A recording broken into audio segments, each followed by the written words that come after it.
Hello and welcome to this playthrough of my playthrough, of Turf TF's playthrough of the Great Ace Attorney Chronicles. We finished yesterday, we finished part 2, and we're gonna get on to part 3, the episode 3. It was genuinely awesome. Yesterday, bro, I had so much fun because, I don't know, I like Sherlock Holmes as a character and all that stuff. And I don't know, and just like also losing Asogi, but it left a bad taste in my mouth in general, and so I don't know, it was just like a cool intrigue.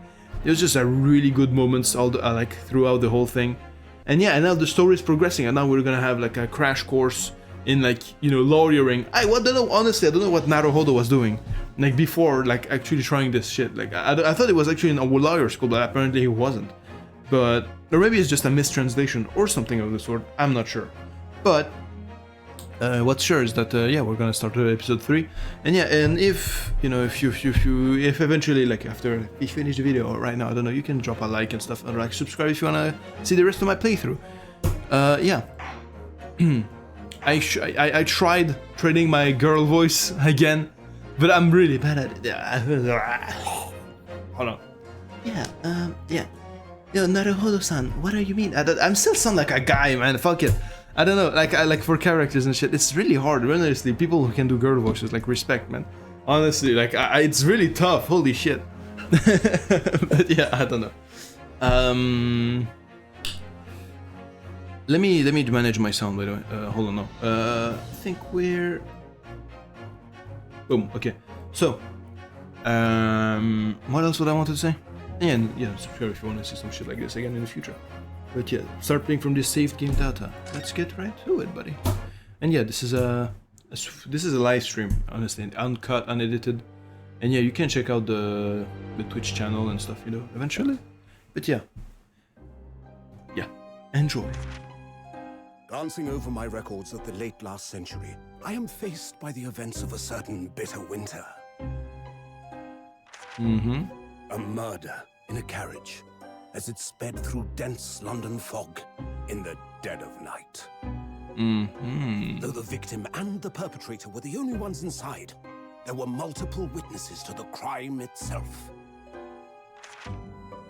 However, none could have imagined at the time that such a seemingly obvious case as this would end in such a horrendous manner. My friend, Mr. Sherlock Holmes, once said of the incident, I believe that perhaps that case was indeed the prelude. the beginning of a long concerto that impressive Japanese student and I were to play together. Hey! Hey, okay. You know, I've been thinking these things are like foreshadowing of the entire case, but like romanticized in a Sherlock Holmes way. You know what I'm saying? Amazing. Like the speckled band stuff. Really just a railway station? Railway station or not, I've never seen such an enormous building before.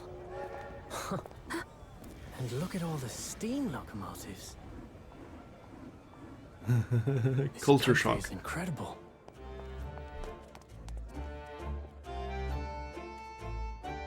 I'm saying Kazuma is not here to see this though, man.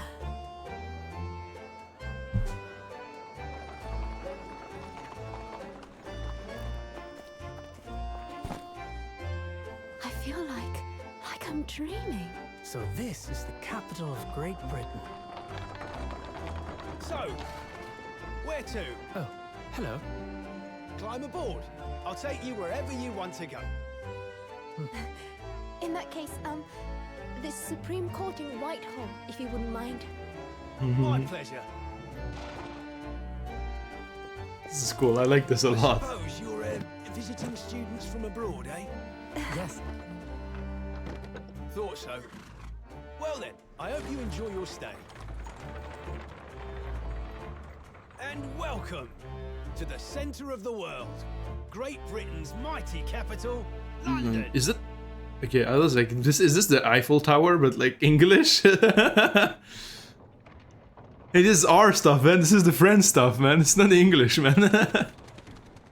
Ooh, okay. I was thinking also, maybe it wasn't a foreshadowing of this case, but maybe it was just like the conclusion, like a romanticized conclusion of the previous case. You know, the thing on the boat, like basically said in a carriage, but like like carriage, and like everyone would be so obvious, but it wasn't. It was just super complicated case, etc. And yeah, because this is basically what happened. You know, we were like, there was only 2 people in the room, and it was locked, etc. So maybe it was just, and also the prelude of what's gonna happen now. You know, so maybe it was just not actually talking about this case, but the previous one. You know. But like the boat, he said it was a carriage, and the room was, you know, like romanticizing stuff, you know, I don't know. But yeah. 18th February, 9:21 a.m. British Supreme Court, Lord Chief Justice's office.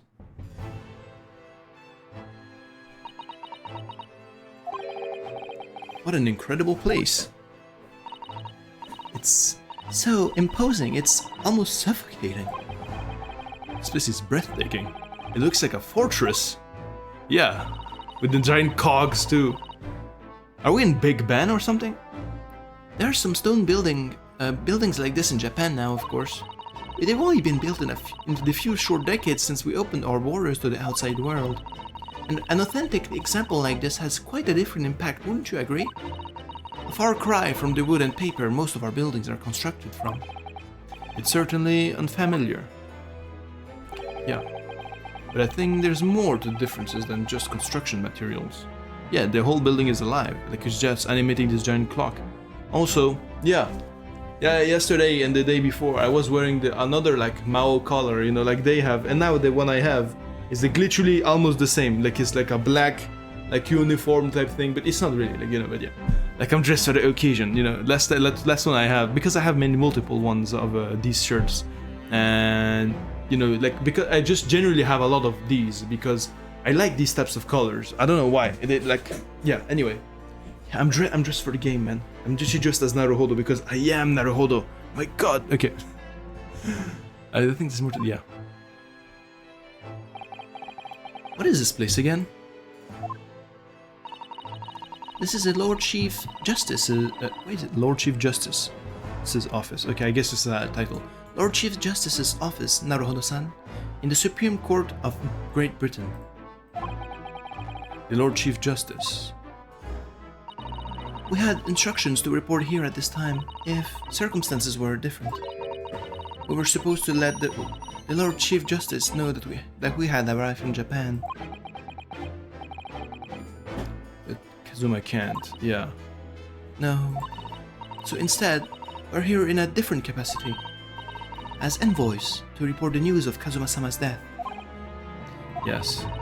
And having delivered his or her message, an envoy's duty is done. So we'd have to return to Japan. If we want to remain here in Great Britain, we have to take Kazuma's place as the law student selected for a study tour. Yes, which means you need the requisite qualifications as a lawyer. Yeah, so they're gonna test us on a case, isn't it? Won't they? I'm thinking this is gonna happen. Which is what I've been studying for. Here in Great Britain, it is the Lord Chief Justice who appoints lawyers. So that is the second reason why we're here, to have you officially recognized as a lawyer. It's the only way that we'll be able to remain here in London. I hope I'm up to scratch. Yeah, me too, bro. Ah, good morning. Sorry for keeping you. Who's talking? Oh, okay. He looks badass. This guy. Okay, I like how he looks. With a triple fucking like triple beard type of thing. Oh, I trust you aren't too exhausted after your long voyage from Japan. It seems I'm 1 hour, 12 minutes, and 47 seconds late. My apologies. Oh, no, don't mention it. We've never been happier than when we're standing around with nothing much to do. How fortunate. So introductions. I am Miles Strongheart, Lord Chief Justice of the British Empire. Ugh, I feel like a little mouse under an elephant's foot. Yeah, man, he has a huge-ass title, man. He's a lot of power. Is he corrupted, though? I have a feeling, like, this guy... Either he's, like, a very genuine good guy, or he's, like, corrupt as fuck. Like, no in between. You know? Come on, Mr. Naruhodo. Don't be a mouse. Oh, did she read enough thoughts? It's an honor to meet you, Lord Chief Justice Strongheart. I'm Ryonosuke Naruhodo from the Empire of Japan. Well, Mr. Naruhodo. Welcome to London, the capital of our glorious British Empire. Ah, yes, thank you.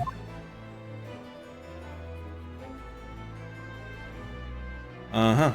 Let me talk to you. Big guy. So, what are your impressions of our capital so far? How do you like London? Oh, help! I've been so nervous ever since I got here that I can't remember a single thing about the city. It's simply splendid, isn't it, Mr. Naruhodo? Oh. No? We've had a wonderful view of some of London's streets from the carriage on the way here from the station. Everything is so impressive and grand. I must say I'm almost at a loss for words. I'm glad to hear you like it. The city boasts of tramways, piped water and gas, even cables supplying electricity. We spearhead every revolutionary new technology in the world. Every visitor to London is astounded. Oh yes, astounded is the word. Thanks for saving me there, Susato-san. And everyone seems so jolly and full of vigor. Yes. There's much excitement about the upcoming great exhibition we will be hosting here in London. Oh, is that like the real life like world exposition that they had like talking about the Eiffel Tower earlier? Like the Eiffel Tower, like it was actually built for the world exhibition that they did like this one time. And basically it's like where a lot of countries like all around the world come together and like build like crazy shit, you know, like crazy monuments, technology shit. And yeah, and basically the Eiffel Tower was built for that, but then people like were like, I don't know, like preferred to keep it, and it was a great, like, for one, because some people enjoyed it. People didn't like it at first, but then eventually people actually like, you know, it grew on them. And also because it was a great point for like radio transmissions, because like it's like super high up, it's a metal fucking building, so it was a great thing to just have in general. So they just kept it when it was supposed to be temporary. And yeah, and I'm guessing they are gonna have the same thing, which they're gonna have all around the world stuff, like giant, I don't know, crazy shit, you know. Let's see. I hope I'm right. Cultural and technological achievements from around the globe! Exactly, man. History. I got the history, man. From around the globe are to be exhibited here in our great city. It will be the greatest spectacle of its kind in history. And will make Paris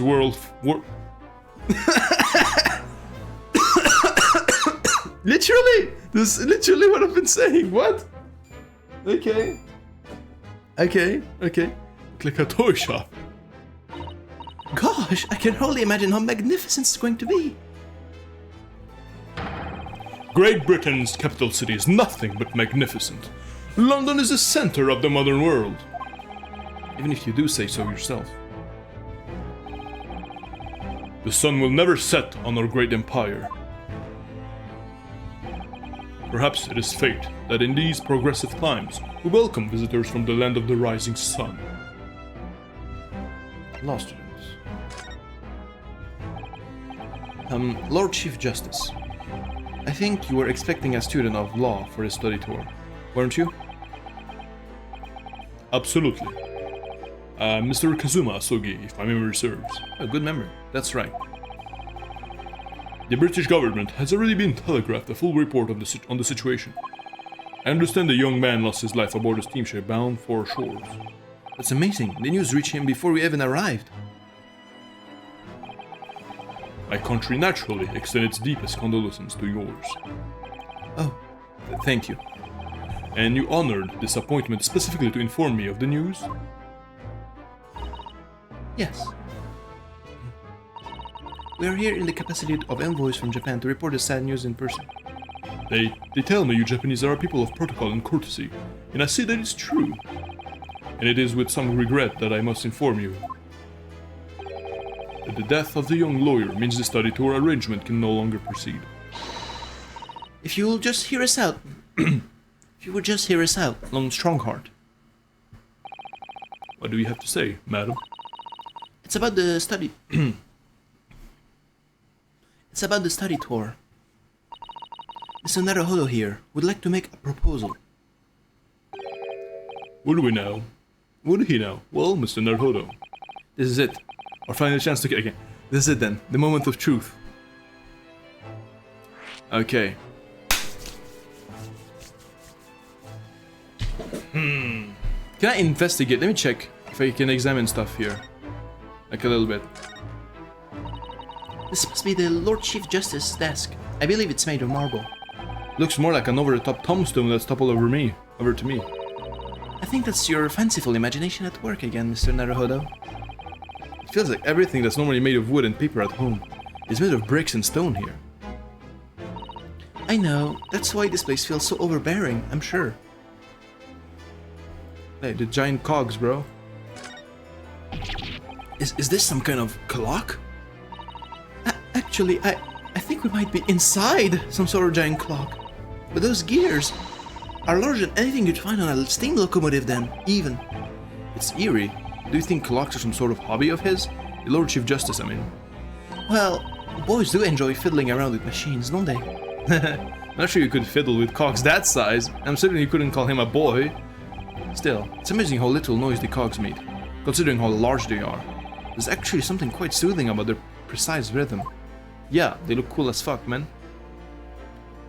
Yeah, let me check the knights.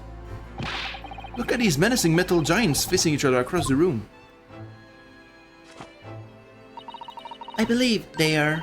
Yes, they are suits of armor. Oh, right. I thought maybe they were like the lion dogs we have in Japan guarding shrine gates.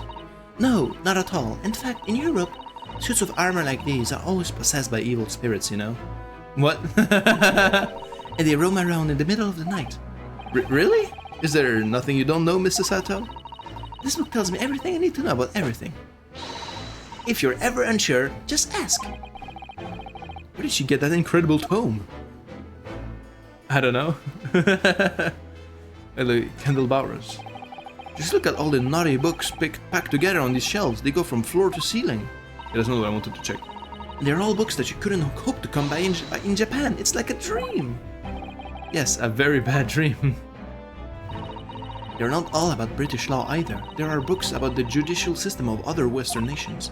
France, Germany, Spain, Holland. What about Russia? What do you ask? I was wondering about asking the Lord Chief Justice how you say wardrobe in Russian. What do you think? I think perhaps it I thought best abandon. Okay. Good checking. Continuing the study tour. The thing is, Lord Justice, Lord Strongheart, I was wondering if perhaps you would consider allowing the study tour to go ahead. Don't misunderstand me. Britain would ideally like to see the tour go ahead, but without a lawyer from your country, there's nothing to be done. Well, in that case, what if there was someone else? Another lawyer from Japan, I mean. Is there something I don't know? Only a single lawyer was invited to Great Britain from your country, and that was Mr. Asogi. At least, that is what I've been led to understand. Well, the thing is, this really isn't going well at all. Yeah, because you're pissing yourself. Get to the point, motherfucker. Damn. Just can't seem to find the right words to say to this man. Mr. Naruhodo. Mr. Naruhodo. Could ruin things here if I'm not careful. What am I going to say? There's someone else here from Japan who could be described as a lawyer. It's... Hello, the airport has arrived. Hello, welcome. Glad to see you, Moscow Airport. How you doing? Yeah, we're back. We're still on the Ace Attorney thing. We're on episode 3. We just began, like, the story. And yes, it's honestly the last episode was fucking awesome. I'm gonna be real, it was so fucking good. And yeah, I'm eager to see like what this one's gonna happen. And we finally arrived in England as the Japanese students and stuff. Luckily there's no one. It's me! There we go. I'm glad to hear that. It's me! I can do it! I'm doing fine, honestly. Like, genuinely, this game is so fun. It's like making me happy. No matter the trouble I was before, I'm doing fine right now, honestly. Is that so?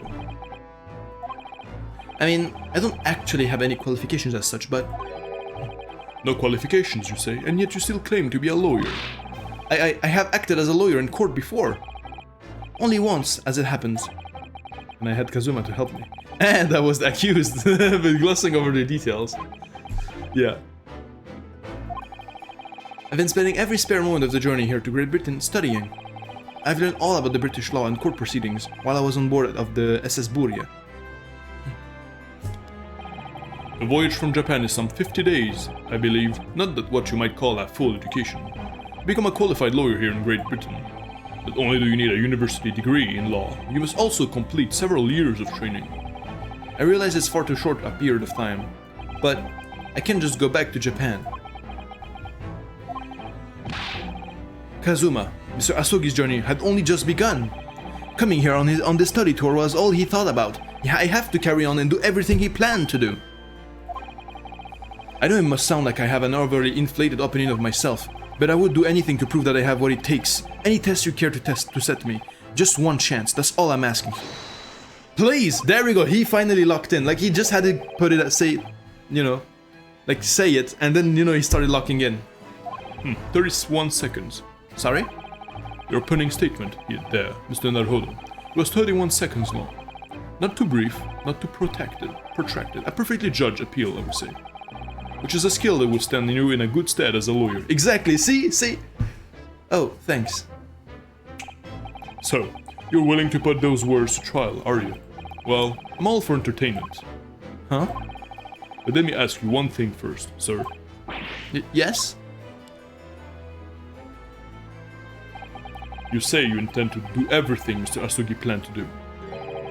Are you firmly set on that path? Well, yes. That's my intention. I see. Am I imagining things? Or did his expression just alter a fraction there all of a sudden? Did it? I didn't see. Very well. You have your wish. I'll give you a chance. A test to become a specially certified lawyer. Whether you pass or fail is entirely down to you. Really? Let's go. Okay, we're gonna be doing an actual trial. Okay, I think this is gonna happen. So what form will the test take exactly? You tell me, Mr. Naruhodo. What do you consider the role of a lawyer to be? Well, defending people, of course. All set. So, let's have you defend someone. Huh? Am I gonna defend myself again? Your timing is perfect. In fact, there's an apt trial about to begin later today. No advocate has been appointed in the defense as yet. So this will be welcome news. Today? Straight away? If you manage to secure a verdict of not guilty, you'll have passed my test. What could be simpler? How do I get myself into these situations? Hey man, that's the price you gotta pay to be a great man, man. Well, I could ask, what sort of a trial is it, Lord Strongheart? Yes, good question. I remember... It's a murder trial. A murder? An extremely simple case, I understand. You really can't lose. That's easy to say. But I should mention, just in case, if the defendant is found guilty, he will of course be sentenced to capital punishment. Capital punishment? He'll be put to death? Here in Great Britain, murderers are sent to the gallows without exception. Presumably, you read that much in your short C-based introduction to British law. We can't possibly agree to such a test. Hey, bro. Stop pissing yourself. This is the opportunity, man. Yeah, it's a man's life, but it's your life as well, man. You gotta lock in, you gotta prove yourself. I am the Lord Chief Justice, and I've decided it's acceptable. But you can't do that, can you? He's the Lord Chief Justice, man. That's in the name. Come on, Naruhodo. There's no need to overcomplicate this. All you have to do is ensure that you don't lose. Yeah, man, it's simple. You literally stop squandering your chance, man. So the defendant may live or die depending on how well I perform in court. If I lose, he'll be hanged. Mr. Naruhodo, you've come to me claiming to be a lawyer. If you want me to take you seriously, you need to prove you're willing to do a lawyer's job. And you say you intend to see through the will of your compatriot, Mr. Asogi. I would like to understand just how far you're willing to go in order to make that happen. He's testing my resolve. Exactly. What's the matter? You've fallen silent. I'm sorry, but time is pressing. Troll, are you supportive of the death penalty? Good question. I'd say it depends. I think it would be acceptable in some cases, in some others, in some like I think like a very strict like thing of like usage of the death penalty, because I think like sometimes it's just not worth it, you know, to just not have the death penalty, because like some people, like for example serial killers, why do you keep them alive? You know, why do you waste resources keeping that person alive? He won't change. Like even if they if they will, the amount of hurt they brought to the world makes them like you don't have to give them a chance anymore. Like they did something so horrible in full awareness of themselves. You just don't give a second chance to that, and you don't waste time and like energy on that as well. You know, if someone stole a loaf of bread, like it's fine. You know, like I wouldn't even reconsider. Like you don't need to put them in prison. You know, but yeah, and like even and also for like different cases where like nothing it's absolutely inexcusable. Like some stuff like horrible stuff done to children. That shit is also unacceptable. Like you've crossed a line that just makes you. It's gonna sound horrible, but it just doesn't make you're not human anymore at that point, you know. So I'm genuinely, I think like at some point, like, yeah, I think death, like a swift, not something like torture, or like evil, like shit, like, you know, because if you have like, for example, people like say you need to torture XYZ people for what they've done, I think that's kind of like it's like overkill, because like you're just what you're saying is just like making someone else do something evil as well, just something quick, painless, just don't do the job and we're done, you know. And then like, yeah, like that's it. Like nothing glamorous, nothing cool, nothing epic. Just the shortest and most painless thing you can do, and that's it. You're done, you know. Because otherwise, I don't know. I just think it's needless, you know. And also like this is only for the genuinely true horror crimes, you know. Like as you can understand, I was assuming earlier. But like for stuff like generally, even like a murder in general, I don't think that's worth the death penalty at all, actually, because a lot of times. There's a reason why people do things, and like there's like therapy and stuff. I think it's like it should be very like not lax, but it should be like rehabilitative, anything like of the sort, you know. Like generally justice should be really rehabilitative, but when you cross a threshold, it's done, you know. Like you don't get a chance, you know. Maybe at some point rehabilitation is too much effort, it's easier to save the resource. But I think no, actually, because like, some people generally, like for example, someone that was in an abusive relationship, or like, you know, that grew up like super like in a very bad like thing, and like in a very bad like how do I say this, in a very bad environment, right? But like, they like didn't really get the chance to really get help, and they were backed into a corner at some point, and they ended up killing someone for their own survival, or because some things happened, you know. Like there's a whole story behind people sometimes, and like that person, if they do get help, they can be a better person, you know.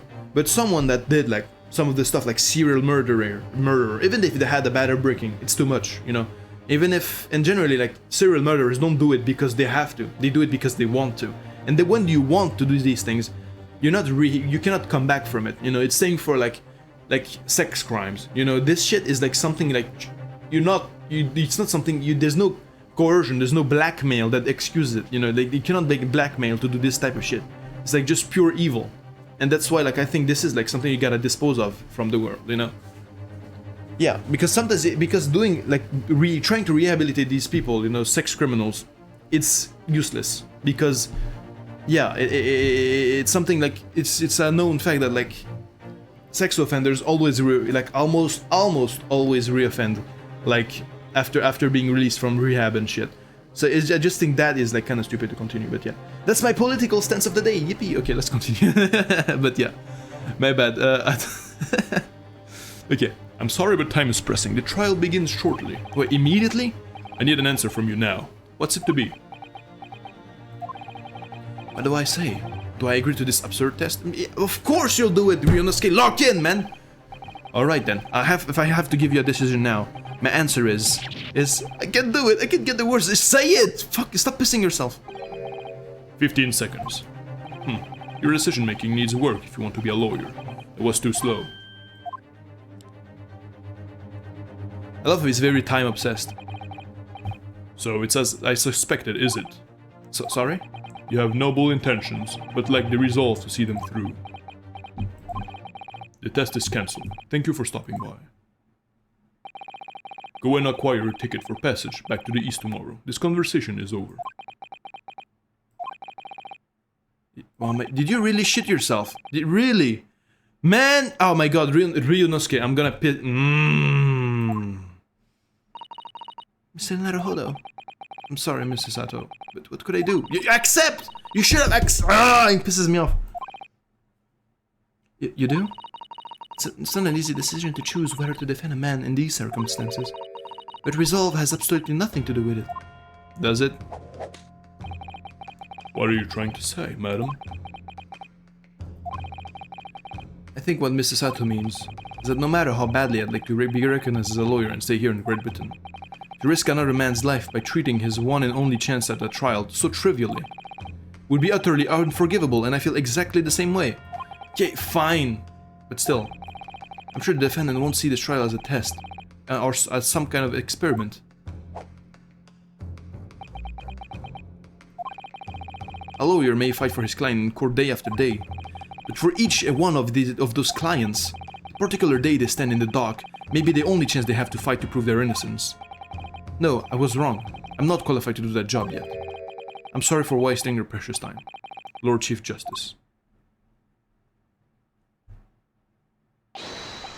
Wait, Mr. Naruhodo. Hey, okay, he showed some grit there. Okay, I'll respect it. I'll respect it. Okay, then I think he's really a good guy if he's gonna be like, okay, if he's open-minded enough to think like, yeah, true, you're right, okay, that was kind of like some bullshit from me. Oh, was there something else? It's approximately 20 minutes by carriage to the Old Bailey from here. If you leave immediately, you should still be there in time. But I just said that. I was quite serious in what I told you. The defendant in this case has literally no one to advocate for him. What? At this point, he can't hope to find someone to represent him. The trial will begin without a defense. And if that happens, there's only one possible outcome. Oh shit, okay, that changes everything actually. He will receive the most severe sentence the judge can pass down. But that's awful! But that is the truth. Why does it have to be like this?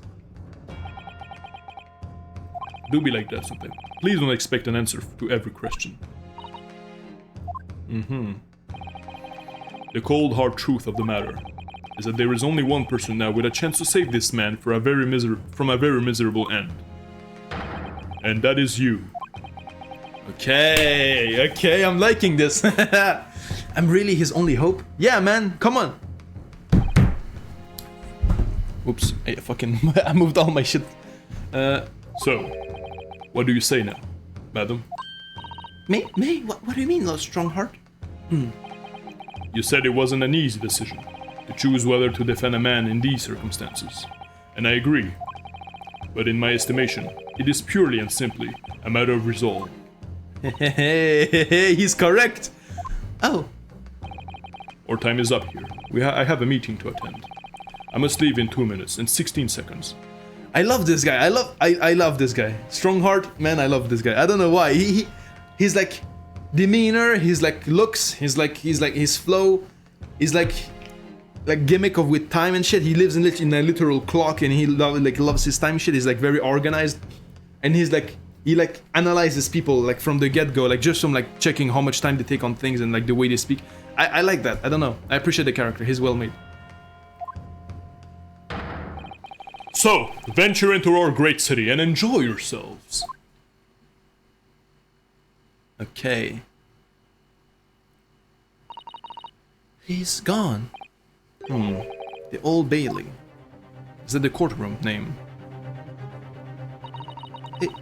If you're going to do this, Mr. Naruhodo, we must leave at once. To do. Yeah, let's go. Mr. Sato, can I just ask you... Wait, don't throw me around, man. Careful. From this position, I can perform a Susato takedown in an instant.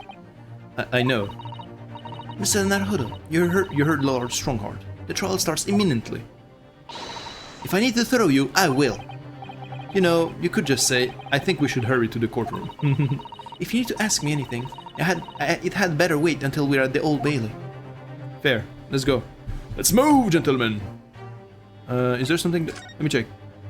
Is there anything to examine here? Wonder, because like, what did they give us a choice? Check. Mr. Sato. Okay, okay, I guess we don't need to waste time. Okay, okay, okay. Fair enough. Move! Okay. The Old Bailey. The London's highest criminal court with an illustrious past. The Old Bailey. This is where I'm to take my test and prove my worthiness as a lawyer. If we hurry and catch a cab, we may just make it to the courthouse on time. Okay.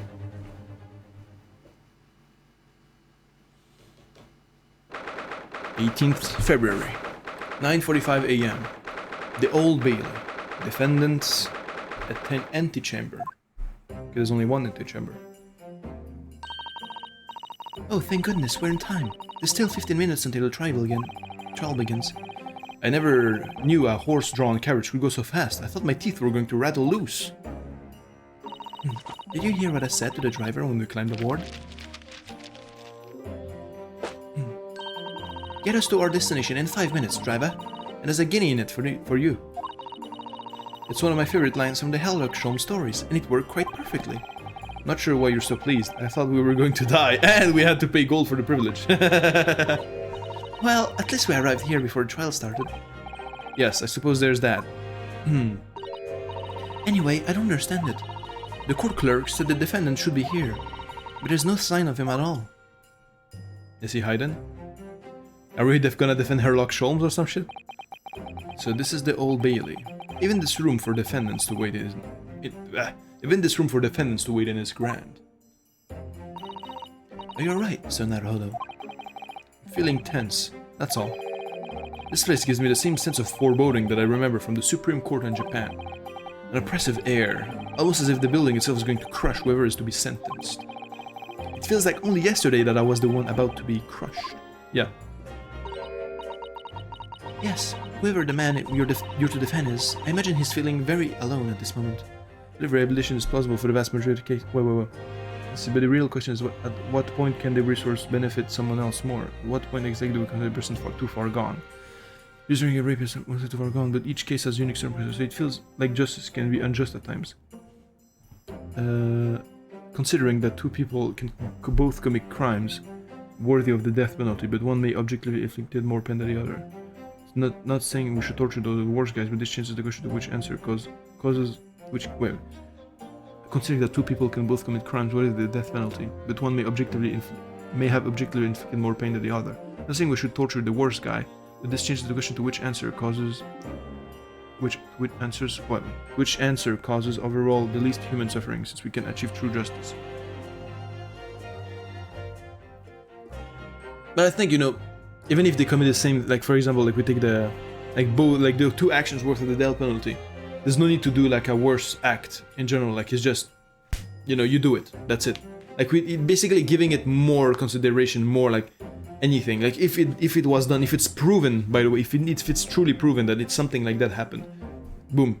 Basically, the thing we should do as a society, I think, is like writing down, like defining precisely what the threshold is. If the threshold is gone past and proven in a court of law and stuff, thoroughly, then the capital punishment, But otherwise, there's like still like the stuff that's after, before the threshold is passed. All that is like something. It's complicated. I'm not a lawyer myself, but I think it's something. Then like there's actually like some a judge and like a fair like assessment of everything that happened would be like like for example, let's say someone who was a vandalizer, someone that vandalized like an entire city block, like he like burned everything. Like that guy, I don't think he deserves capital punishment. He probably has a pyromania problem, or it was an accident. But like this person needs to repay what they've done. So that I think like how you would punish that guy would be like with a fine and with some like how do you say this, like in French it's I forgot even in French, like the forced, not forced labor, but like like working like for government, like doing that sort of stuff, like just like you're forced to like mandatory work every day, like to repair what you've done, like to benefit the society in a way to compensate what you've caused, like for a certain, like for I don't know, for like however long it should be, like the judge would decide that, but like for crimes and like I think the solutions to all these things like is gonna be the like according to like a precise law that's written to some degree, and then it will be the job of like the lawyer and prosecutors and the judge to decide, like, you know, what's the appropriate punishment to do. But for the capital punishment, I think it's not a matter of like deliberation, really. It's a matter of, how do you say, it's a threshold that has been passed on, like the capacity, yeah, community service, thank you. Because the amount of ability to hurt other people. If you're able to hurt someone like that, you cannot just roam free. You cannot just continue. You cannot be wasted time, like for you. Like we cannot keep wasting time on you, you know, and resources. You know, it's just like a, yeah. It's like, yeah, it's a complicated matter, and if I'm honest, and that's why Ace Attorney in general is such a compelling game, because even if it's not based on real laws, it poses these types of questions. You know, at what point, you know, it really challenges like those questions a lot. It tackles like law in general, which is why, you know, it's great. And you know, we talk about capital punishment. Maybe we're gonna have this trial is gonna be like talking about the capital punishment, you know, and yeah. I don't know if I can add anything more. If like, you know, yeah. Yes, whoever the man you're to defend is, I imagine he's feeling very alone at the moment. Top of the morning to you, madam, sir. Oh, who's this guy? He looks like Willy Wonka. What are you, should I speak? What are you doing following me? How should I make his voice? Hold on. Top of the morning. What are you doing following me here? Things are fair desperate, aren't they? Are they? Sorry? Would you look at those expressionless faces? From the east, are you? We're from Japan, yes. Ah, Japan, is it? Right, say no more. No, that's kind of Russian. I feel like he's more Irish, if anything. So, how much do you need? No, we're just here because... No. No need to explain, fella. I've been there myself, so I have. No place to go, nothing to eat, barely a penny to your name. All while in strange, faraway land. Well, actually, we haven't found a place to stay yet. No. This grand! Let me start by giving you 1,000 guineas. Say nothing now. 1,000 guineas? Please, Mr. Sato, you don't have to shout. But 1,000 guineas is enough to build an entire mansion in the most prestigious area of Tokyo. What? Okay, this guy's rich. Is he the accused? That's nothing to me at all. I'd like to ensure you have sufficient funds to weather a rainy day, you see. Enough wealth to buy the city of London 2 or 3 times over. Could that much rain even fall in one day? Well, even so, we couldn't possibly accept such a large sum of money. Ah! That hit me in the eye! Don't get me wrong, fella. I'm not giving it to you. No strings attached. I'll be wanting you to do something for me. Oh? To be honest, it's a little embarrassing. The trial that's about to begin, you see, is for me good self here. I'll be in the dock. Oh, he's the client. So now, what I want you to do is come along with me and stand there beside me. Officially, you'd be my lawyer, but that's just a little detail now. Oh, well, the thing is, don't worry about a thing. All you have to do is stand up there next to me. Nothing more. Otherwise, you see, the trial is going to start without me having any kind of representation at all. So it was true. But why this guy cannot afford a lawyer, though? What's the thing? Is he like a con artist or something? The Lord Chief Justice wasn't making all this up. I'm terribly sorry to have to ask, but does that mean you're the defendant in this trial? Blister in blazes, do you not know who I am? Me, one of London's biggest names. No, sorry, we've only just arrived in the city, you see. I see. Suppose it isn't altogether impossible. Well, just next to Hyde Park, there in the center of London, is another beautiful park. Sorry? A park? What? It is called McGilded Park, full of blossoming flowers in the spring and singing birds and whatnot. I donated it to the city, so I did. An entire park? In central London? A city of smiles. That's my vision for London. There is nothing Magnus McGilded wouldn't do for the city, and its square old people. Okay, it's McGilded. It's called Magnus, okay. That's amazing. I mean, really extraordinary. But now they've got the gall to say I'm a good-for-nothing criminal. Me, Magnus McGilded. What is the matter with London police, I ask you? Okay. Alright, don't pass out. Yeah, but how could he not afford a lawyer? What's up? Or is his case like really like doomed to begin with? Mr. Naruhodo, perhaps now would be a good time to introduce ourselves, while the gentleman catches his breath. Good idea.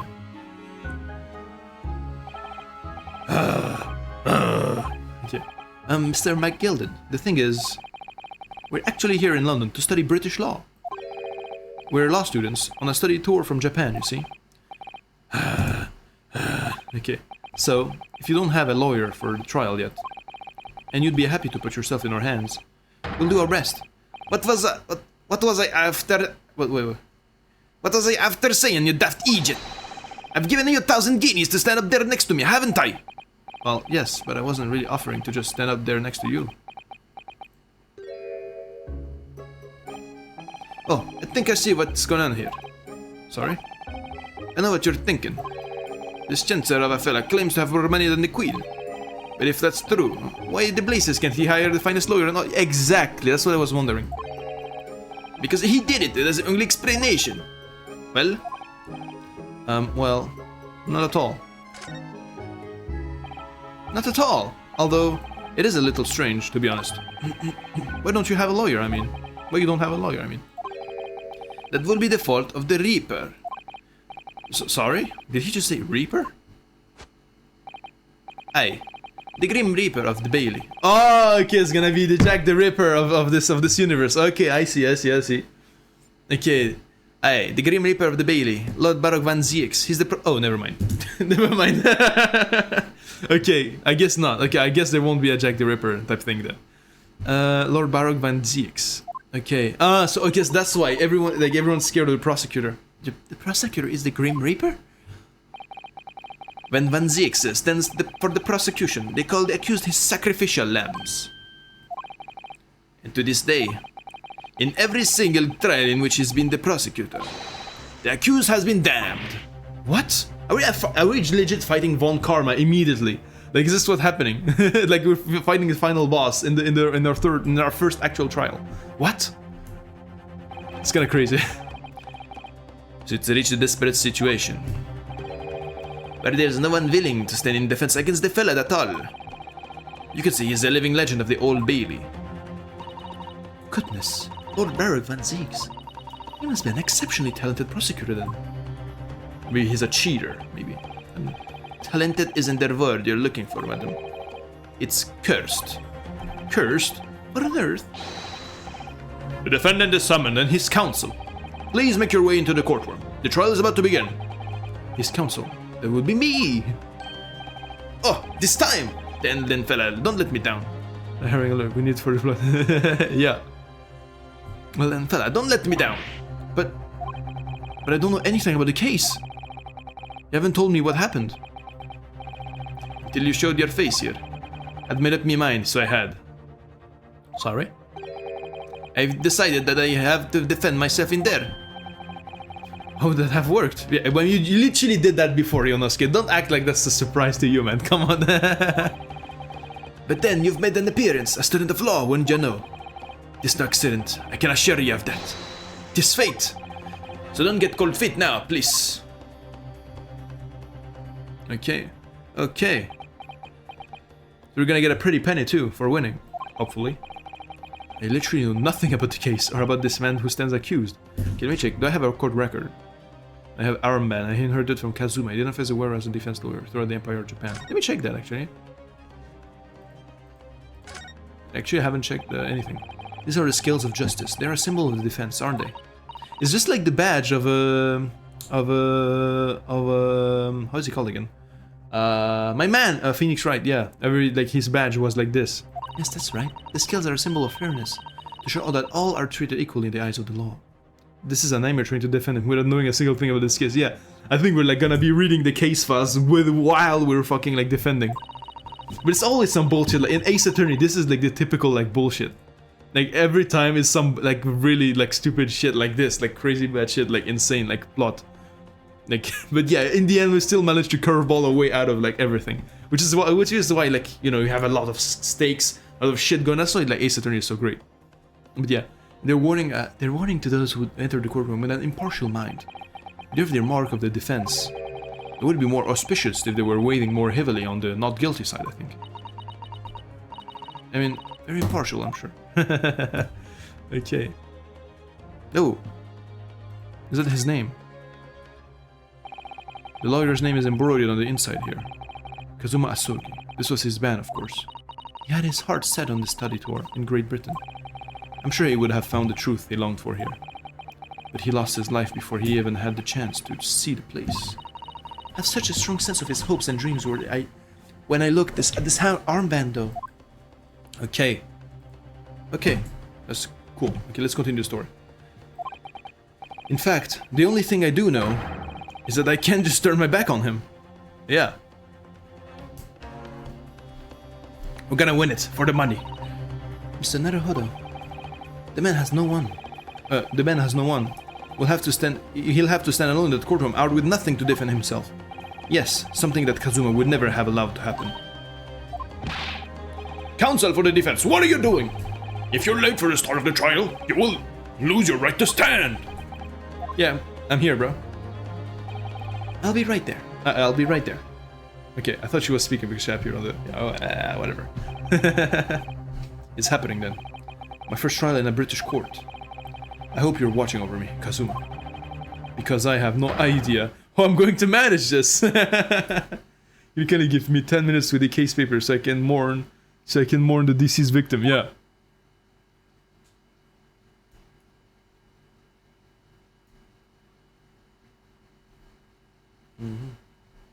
Ooh, cutscene. They have fire, bro? Come on, man, this is overkill. 18th February, 10 AM, the Old Bailey courtroom. Oh, they have a jury. Oh, that's cool. So this is the highest court in Great Britain. This is new, like usually they don't have a jury type thing in the Ace Attorney games. The centuries of history in this place is palpable, isn't it? It's so different from the Supreme Court in Japan. It feels both imposing and serene at the same time. The atmosphere almost makes words redundant. Whatever the country, determining a person's guilt or innocence is always a solemn affair. May I say something, Mr. Naruhodo? Oh, yeah, what? He's doing the... Your eyes look ready to pop out of your head again. Yeah. I remember this. I know, but I just can't help it. He's always tweaking out. Oh, okay, he's literally Dracula. Come on. And it's Santa Claus is the judge. In the name of in her name of the Majesty the Queen, I hereby declare this court to be in session. We are here today to determine the guilt or innocence of Master Magnus McGilded. And now call upon the counsels for the prosecution and the defense to declare their willingness to proceed. Okay. Prosecution is fully prepared. It must be the Reaper of the Bailey. He really does look fully prepared to dispatch his next poor victim to the underworld. Counsel for the defense. You appear to be Eastern. Do you speak English? Huh? Oh, yeah, of course. Sorry. He asked if the defense was ready. And I couldn't be further from ready if I tried. Those eyes please me, Nipponese. Okay, bro. I already fucking like... This guy is like the first thing he does is like okay, bro. They're already charming us. They shroud your fear, your doubt, your trepidation. You run wild, clinging to some phantom notion of courage. The quintessential look of a sacrificial lamb.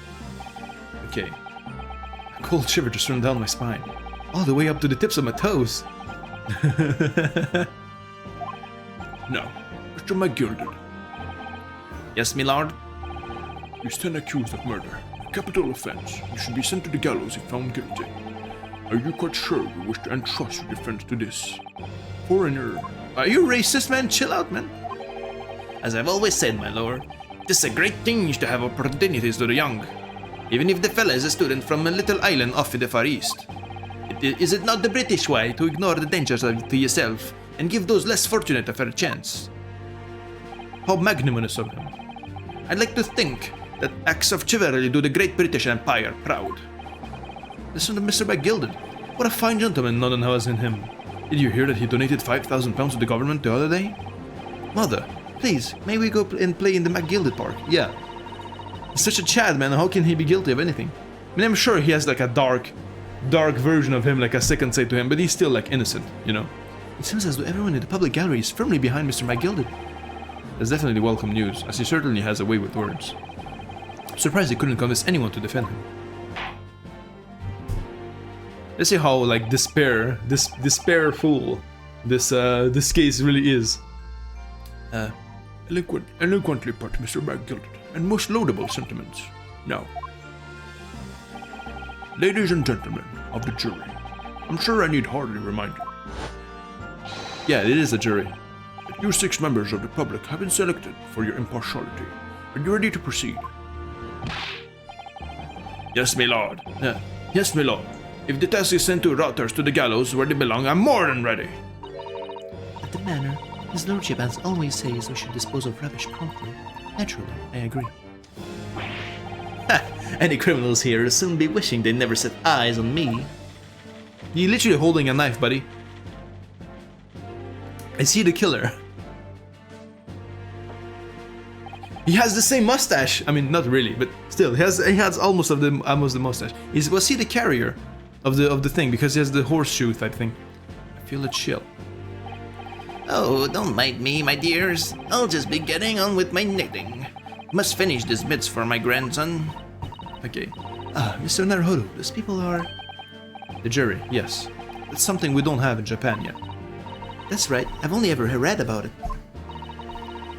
But here in Great Britain, the court's final verdict depends on the opinions of these 6 jurors. The judge passes sentence according to the law, but the jurors determine guilt based on common sense.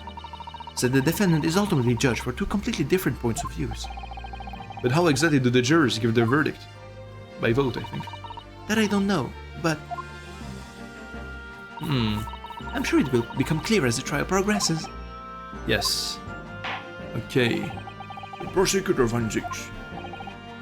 My lord. It's been a number of years since we've seen you here in the courtroom. I thought you'd renounce your fame. I'm known as the Reaper of the Bailey, my lord. Infamy rather than fame, I would say. But yes, 5 years have passed since I last spread my wings in this capacity. So what brings you back? Is there some change of circumstance in which the court should be aware? I'm interested in what he has to say. I leave that to your imagination, my lord. The Reaper has been out of action for 5 years. Why did he have to choose today of all days to make a comeback? Because he knew I was gonna fight you. Don't lose heart, Mr. Naruhodo. As you wish, sir. The court nevertheless welcomes your return. Now then, opening statements, I think. A summary of the case, if you please. Certainly, my lord. As your lordship is aware, it is a case of overwhelming simplicity. We must be the only ones in here who aren't aware. The incident took place in the late evening. 3 days passed. The hour was some minutes after 10. Oh, he looks adorable. The victim was... Oh, man, I'm sad he died, man. He looks so... Oh, okay. The victim was a maker of building bricks, known in the community as thrice-fired mason. Sorry? Thrice? Was a very accomplished craftsman. The bricks he fired were said to be almost indestructible. Yeah. Oh no, poor guy! The victim's corpse was discovered in an omnibus in service of the streets of London at the time. A dagger that had been thrust into the victim's abdomen is believed to be the ultimate cause of death. It really couldn't be any worse. Here is the autopsy report from the investigating medical officer at Scotland Yard. Thank you, Counsel. Shall accept that in the photograph as evidence. Okay. Okay, I have the crime scene. Let us check this. And one further item of evidence. Prosecution wishes to submit them as well. These as well. And these are... Good lord! Is that blood, Counsel? Yes, my lord. Seized by a policeman who arrived at the scene. These gore-soaked gloves were taken from the hands of the accused when he was arrested. What? Mr. McGilded's gloves had blood on them? Interesting. Yes, I will accept those as evidence as well. But is this forgery? How did I get into this? I'm back into a corner before I even started. Continuing. According to the driver of the omnibus, there were only 2 passengers traveling inside his vehicle at the time. Only 2? Okay, I guess no, it was a foreshadowing of this case. It wasn't like of the previous case, the intro sequence. Okay. Obviously, one of those passengers was the deceased brickmaker, Mr. Mason. The other was accused, Magnus McGilded. What a compelling point. Well, very damning circumstances to say the least. Defendant, what say you? Well, of course, I have no recollection of such a thing. Mr. McGilded. To be sure, I rode the omnibus that evening. But whenever I'm in a carriage, I'm taken with a fierce tiredness and always succumb to it. Are you claiming to have been asleep? It is the motion of the carriage, my lord. Littleton, so it is. Now, when I opened my eyes again, it was a desperate sight before me. The body of a man I've never laid eyes on before in my life. What's next? Did they also find a murder weapon on him to make him completely undefendable? I think he got, like, from what he just said here, I think he got, like, framed. Like, the kill happened, and then, like, since he was sleeping, they just put the gloves on him and shit, you know, like, they just staged it to make it look like it was him. I'm thinking. It's always like a curveball that we're gonna have to find. Like a small detail that's gonna help the entire thing. I've never had the eyes on before in my life. Now ask you, what good-hearted soul would in rush to help a fella bleeding from his stomach? I wasn't about to start worrying about me gloves now, was I? I reached out to give the man a hand. The blood got onto the gloves then, after the man had been killed. Unfortunately, the statement of the driver is only the beginning. What? That's not all of it? There were multiple witnesses to the precise moment at which the brickmaker was fatally stabbed.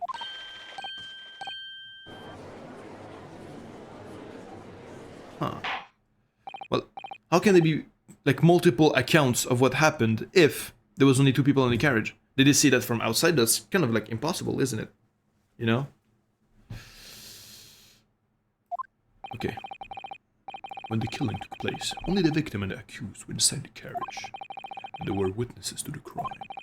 This is not just a case of compelling evidence. It is the nail in the coffin for the accused.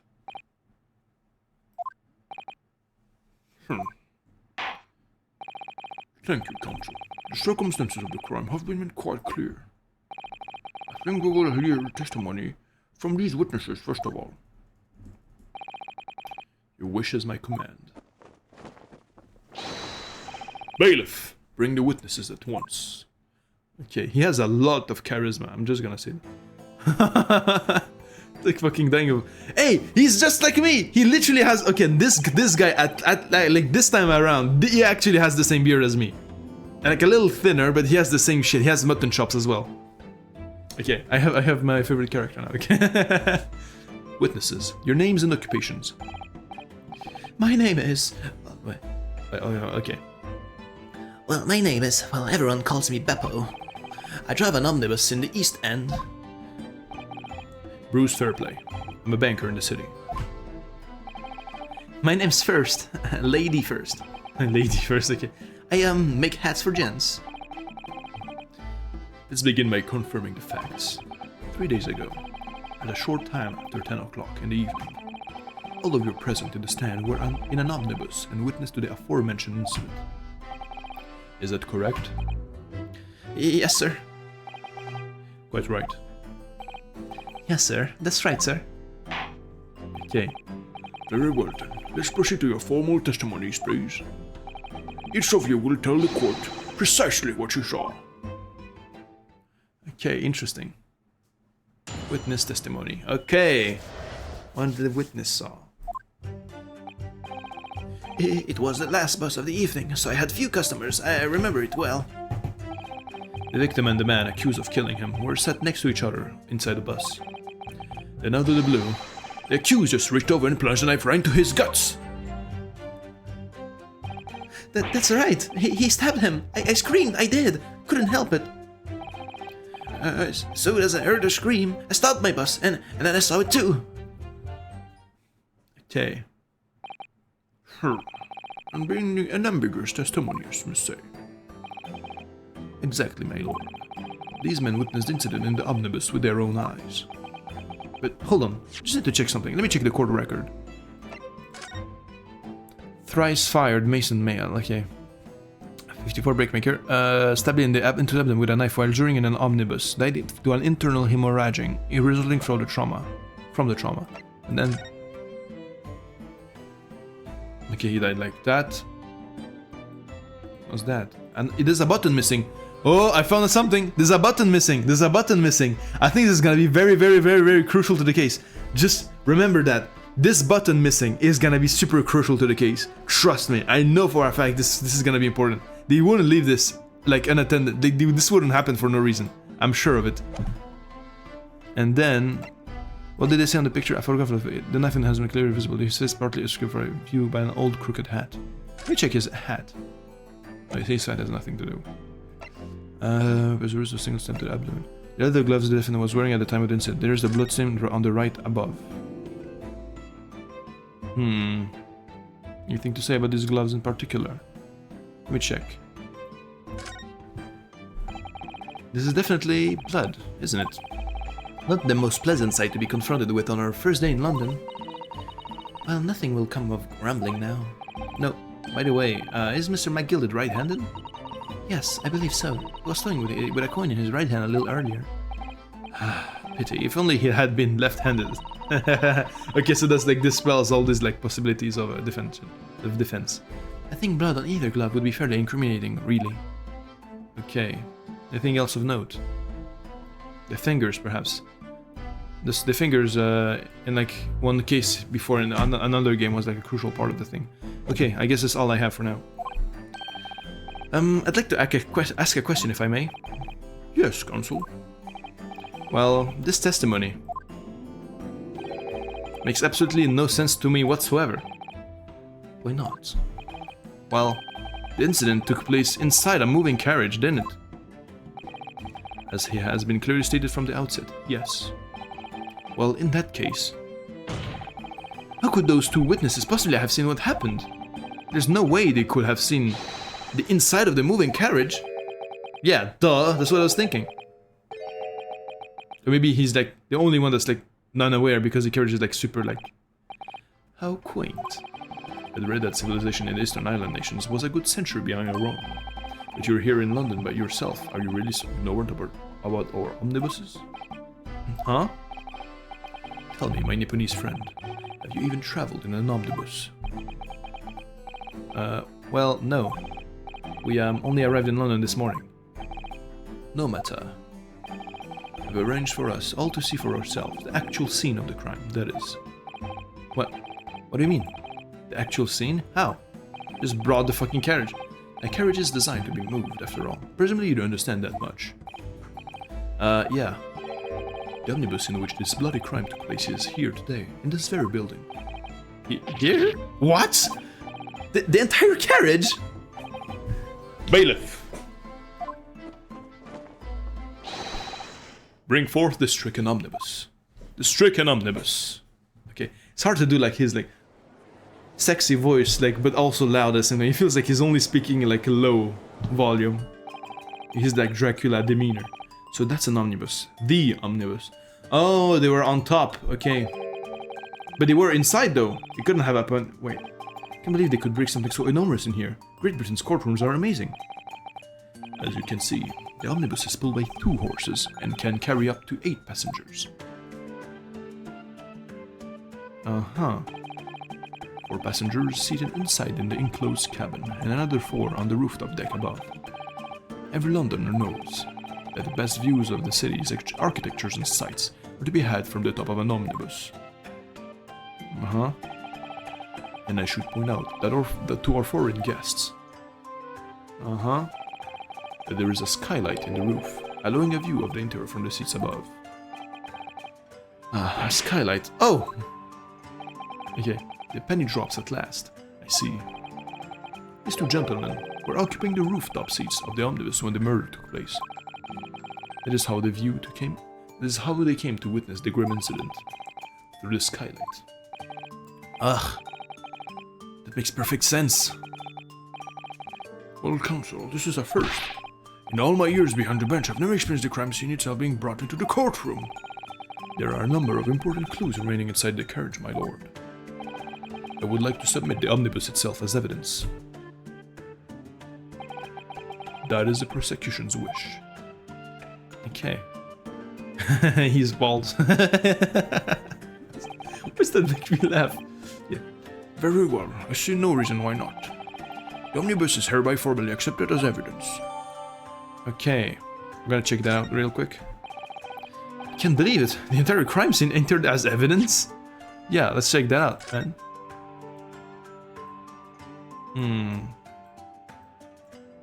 There's a London head office. Whoa! Whoa! Whoa! I'm seeing something very interesting here, dude. Phoenix Wright? Okay, bro, this is like lore? Okay. Like, okay, I guess his name is like existed before even anything happened. Job Masters, London head office. Let me check that. Well, let's open the door and go inside, shall we? Oh, the scene of a murder. It's horrible.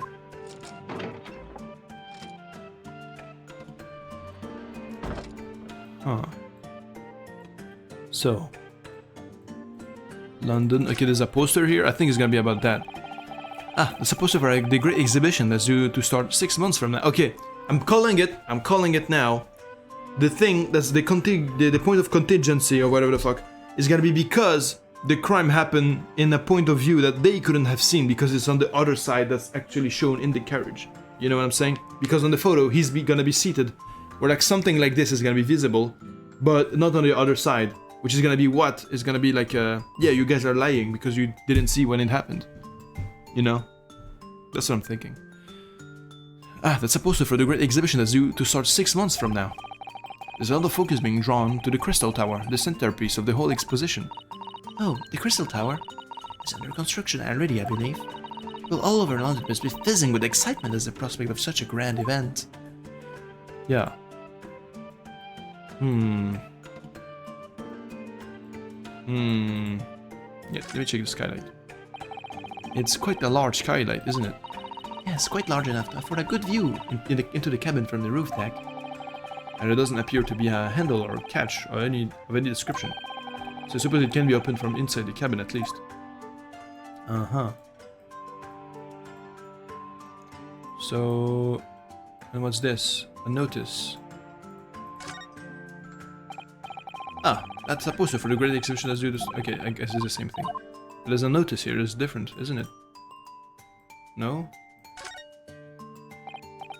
Okay, well, never mind.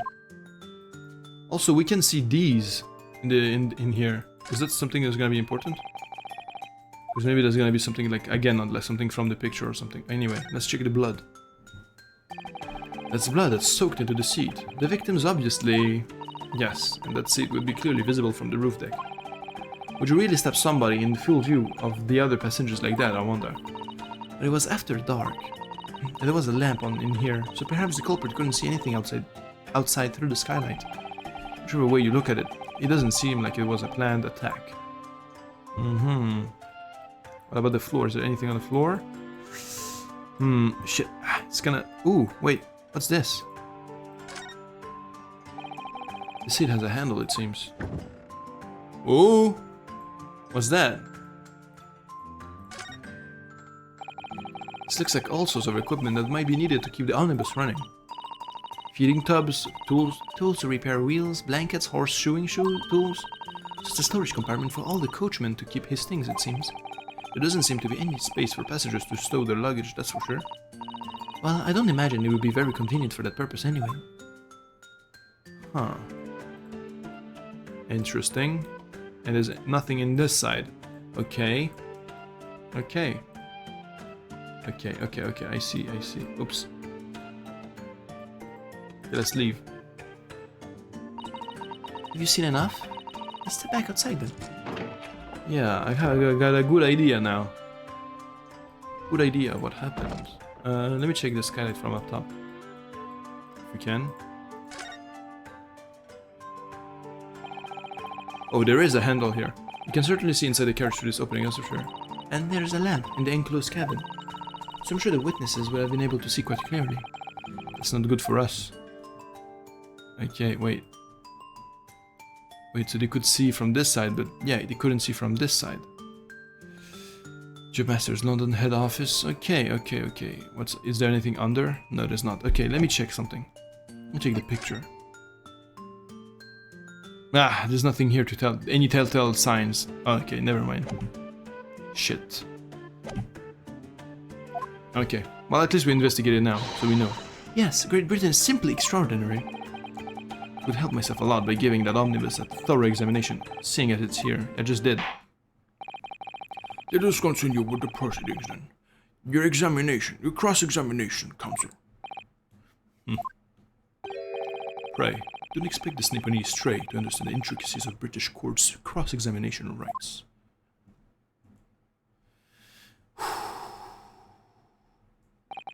Alright, my first cross-examination in a British court. My guy! Let's go. Lock in. Focus, Hironosuke, focus!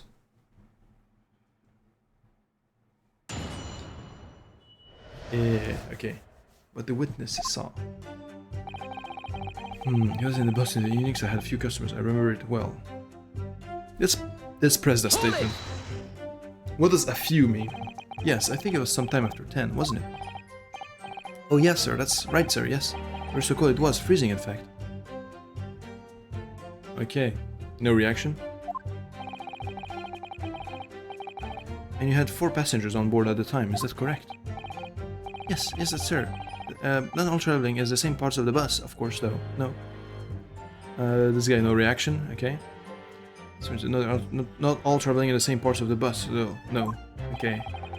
And there were no other passengers when the incident took place. No one alighted, for example. You're quite right with that. Oh, wait, I forgot about it. You're quite right with that, sir. No other passengers like that, no one. Somebody fled the scene of the crime, then. You have to say, the boss insists on it running, he does, every evening, the bus of the day. Okay. Why is he still cold, though? But I do wonder sometimes if it's altogether worthwhile, yes, sorry to say. What do you mean by that? Well, with it being so cold and everything, only making 20 pence on the run, you see. Yes, I spent that much on the pub on the way home, just trying to warm up again. Okay. The victim and the man accused of killing him were sat next to each other inside the bus. Let's press that. Hold it! And you saw them through the skylight in the roof of the carriage? That's right. When you sit up on the top deck, the window's right there at your feet.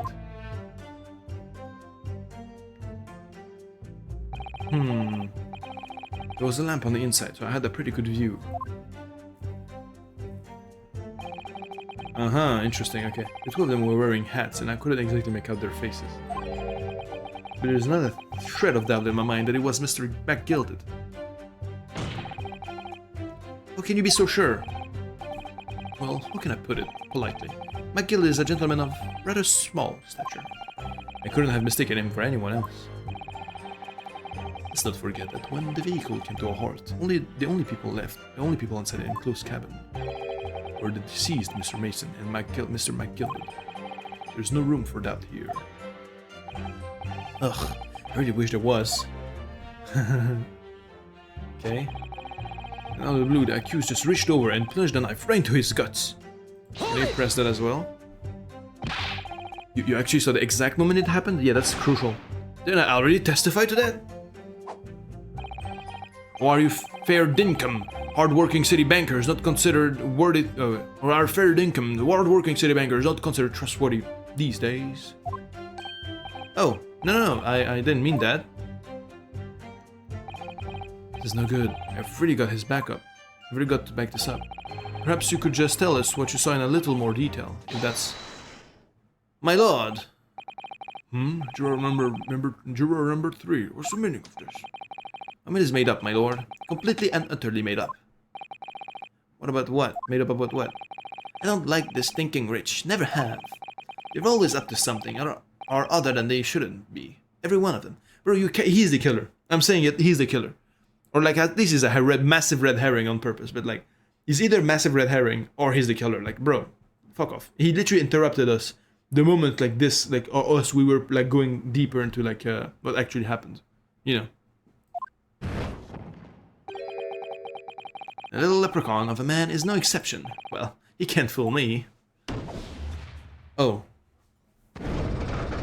What? What the fuck? There's no point wasting time listening to any more of this. That's my opinion on the matter anyway. Hold it. It is precisely what I was about to say. What, bro? As a foreman of the jury, it is my duty to set a good example to my fellow jurors. Bro, you're taking a piss. What the? What is happening here? Let me see. Ah, yes. It seems that's how the members of the jury give their verdicts. With fire? Apparently, yes. White for innocent, and white for innocent, and black for guilty. As the 6 members of the jury make up their minds about the case, one by one, they each cast a ball of fire into the great scales of justice, as we saw a moment ago. So if these enormous scales fall completely onto the black side, does that mean... Let's do our very best to make sure that doesn't happen. Now I'm even more worried than I was before. Very well. The court acknowledges the changes in the jury stance. Counsel for the defense, please continue your cross-examination. This is a nightmare. It's kind of stupid that they do it in mid-trial instead of at the end. That's right. He stabbed him. I screamed. I did. I couldn't help it. Hold it! Okay. Did anyone hear you? He stabbed him, you say, and you were sitting up on the roof deck, were you? Yes, that's right, sir. I was up on the roof seats. Let me check. I remember seeing the little gent sitting next to the fellow that was stabbed.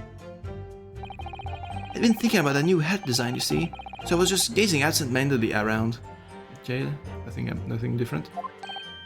But then, I happened to look down through the skylight. It was sticking right out from his belly, that huge great knife. A grim sight indeed.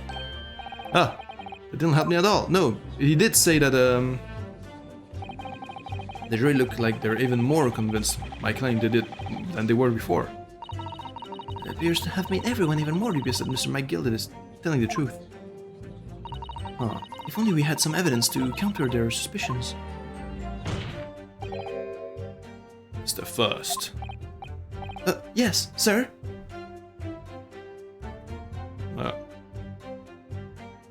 What's A? Look around. Oh, okay. Pursue... No, let's... Okay. Is this a knife? You saw? Is this a knife you saw? Oh, good grief. Yes, that's it. That's the very one, sir. Is that? Yes, Counsel. This is the blade that was driven into the victim's belly like a stake through the heart. This is a blade of... This is a blade of considerable size, Counsel. It is, and furthermore, the scabbard is emblazoned prominently with a certain initial. The letter M, which seems oddly familiar. Please, no. M for Magnus, perhaps, or McGilded, possibly. Take your pick. It seems this particular big name in London made a magnificent mistake. Objection! But there's a M. There are M's everywhere. Like yes, like in Mason. Objection! Wait, that's his voice? Wait, he sounds much more like "Arr!" than I expected. What? Okay, that doesn't fit him at all. Fuck that. This blade is far too extravagant for a poor brickmaker to have owned. No! This weapon of murder almost certainly belongs to the accused. Ugh. Not conclusive, but certainly compelling, Counsel. Where the weapon has been entered into the court record. Okay, that's actually very interesting. My lord, if you'll forgive the interruption. Ah, juror number 2. Go on. Mr. McGillet is a pillar of society and a gentleman. Wait, no. Mr. McGillet is a pillar of society and a gentleman's word should be sacrosanct. However... Oh no. Those of us in service know we must accept hard truths. Wait, what are you about to do? Dispose of the rubbish. Bro, come on, man. This is going horribly. No! I don't wish to cause offense, but I do like to eradicate all traces of filth and grime. Hold it. Wait. I have painstakingly typed every word uttered here today and cross-referenced all the facts. As such, as I am now in a position to draw the only logical conclusion. Are they able to come back from their decisions, though? Like, is that game over? Not again. Does it have to be like... As for other 6 jury members who've proposed a guilty verdict, there are only 2 left. We've had it. Every time I press these witnesses for more information, I just make the situation worse. Nevertheless, what we need more than anything at the moment is more information. We're still very much in the dark. Okay, I guess that's a new... Okay, good mechanic then. You can always press... I guess it's gonna be a mechanic that's gonna happen later on.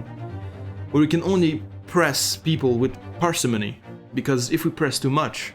Like, yeah, that's just gonna, like, bore the jurors down. Okay, that's a good counter to, like, the abuse of pressing in the earlier games. Interesting. I suppose I just have to keep pressing the witnesses, knowing that more sparks may well fly. We mustn't give up, and that will uncover something that will give us a way to fight back. But... Alright, I'll keep trying. I can give up. I just need to keep calm and listen to the witnesses' statements again. Oh yeah, let me check the... Examine. Wait, back. A largish knife that was found large in the victim's abdomen. Its quality and fancy ornamentation suggests it must be quite valuable. Okay, M. Let me check the actual dagger. An ornate letter M. Undeniably Mr. Magnus McGilded's initial. Maybe it's a W though. Maybe it's a maybe it's a W. Like, literally the way we're seeing it, it's a W. I'm sure it's like a W. And it's beautifully gilded too. It must be very valuable, I should think. Ah! What is it? Look at this M. If you turn... That's literally what I just said! Ah, okay. This could change... It becomes a W. This could change everything. A W? Yes, this is one of those, you know, turnabout cases. I'm sure of it. I'm afraid I don't know at all. But what I'm sure of is that this is an M. Oh, well, that idea was quickly quashed. Why? What do you mean? It can be a W. Fuck off. I'm right. Silent, bro, don't shut me down like that, man. That part is a sheath, isn't it? Are you alright, Mr. Naruhodo? Oh, sorry, yes. I just don't really like blades. You literally carry on with you, though. Oh, those don't seem to be like the words of a man with a large katana slung from his waist. Exactly. That's not a blade, that's Kazuma's soul. Anyway, there's no sense in delaying it. Let's see what the blade looks like. Finally. Okay, there's definitely blood, though. Let me look at the... how do you call it? The hilt of the... Okay, I guess I cannot check the hilt. Yeah, I can check the blood then. Was it? It's kind of crimson looking. Oh, that looks like a lot of blood. A lot like blood. Surely is blood. The victims. An Englishman's blood looks a lot like a Yeah, what do you think you were bleeding blue, man? Come on. An Englishman's blood looks a lot like Japanese man's blood. You think it wouldn't? Sorry, it's just that we've only just arrived here in Great Britain. I'm finding it a little hard to adjust. Yes, I do understand. Huh. Okay. Let me think about something though. Yeah, let me look at the picture. Okay, I was gonna look if it was like planted very much to the farthest point of the head, and like up to the hilt. Like if it was planted so far inside him, it would have been bloody everywhere, not just the top, you know. But never mind, it's not planted all the way in, so never mind. Stop and bust, and I saw it too. The scream, so the scream from the guy. Alright, so when it happened, only 2 people in the enclosed cabin area were the victim and the defendant. Wait, shit, I could have pressed that. I thought it was the last statement. So help me, 3 whole people witnessed the man I'm trying to defend to the deed. I don't like to be pessimistic, but we do seem to be in a rather difficult situation here. Ugh. What am I supposed to do? What am I supposed to think here? Is Mr. McGilda really innocent? Or could it be... Before we jump to conclusions, our first task is to gather information. We need to understand the case much better than we do at the moment. Yes, you're absolutely right. Let's listen to those witness statements again. A little more carefully this time. Yeah, let's listen to the last one. Because I have... Yeah, and this one. Let's press this guy. Hold it! What exactly did you see? Oh, well... So that would be the passenger, sir. Yes, collapsed on the floor he was. And by the passenger, obviously you are referring to the victim, Mr. Mason, the brickmaker. And the other passenger had the knife in his hand, like this. Okay. Wait, like that? By the other passenger, obviously you are referring to the accused, Mr. Magnus McGilded. And then he plunged it down like this, stabbing the other passenger in... Wait, you saw the entire scene, but that doesn't make sense. What? You heard the scream though, but like it was after. There's like an incongruence in the time. My lord, I wish to speak. Yes, juror number 5. Do I take it that you too? As the master of the London Guild of Coachmen, the idea of a murder being committed in one of the city carriages is utterly abhorrent to me. It wouldn't be right to make a decision before hearing all the facts, though, I said to myself. But I've heard enough now. The horse has bolted, as they say. No, please, just keep an open mind a little longer. Gee up now, Silverblaze. The finish is in sight. Please, Grandma. Please, little Grandma. Please. Be chill, Grandma, please. Don't fuck us in the ass, bruh. Beppo is a long-standing member of the guild, and I trust what the man says. Thank you, sir. You're too kind, sir. This is too unkind, sir. Which now means that 5 jurors agree to condemn this man. Only the base Grandma doesn't give a fuck yet.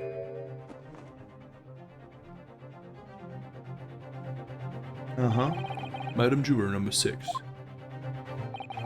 Yes, dear. What can I do for you?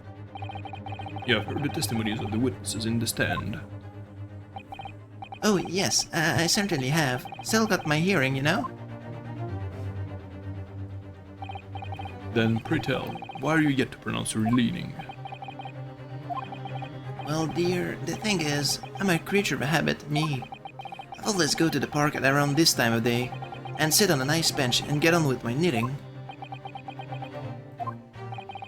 There's a lovely little park just near where I live. McGilded Park, it's called. Oh, let's go! The karma comes around, man. The gentleman donated it to the city, you know, to put a smile on Londoner's face, he said. I can't imagine such a fine young gentleman would have it in him to take another man's life. He's always doing wonderful things for the city. That's right, a man like that wouldn't stab someone, surely. Mother, may we go to the McGilded Public Library later and borrow some more books? Many Londoners live with their heads in the clouds. Which, I forgot how I did this. How many Londoners live with their heads in the clouds? Do you people not know what kind of man Magnus McGilded really is? Unless you don't think he's innocent. I think he is. I mean, we have to defend him. Like, what kind of man he is, bro? What kind of a man is he?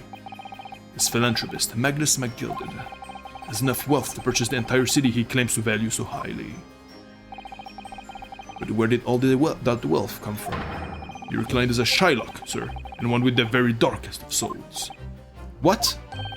What's a Shylock? Stone the crows!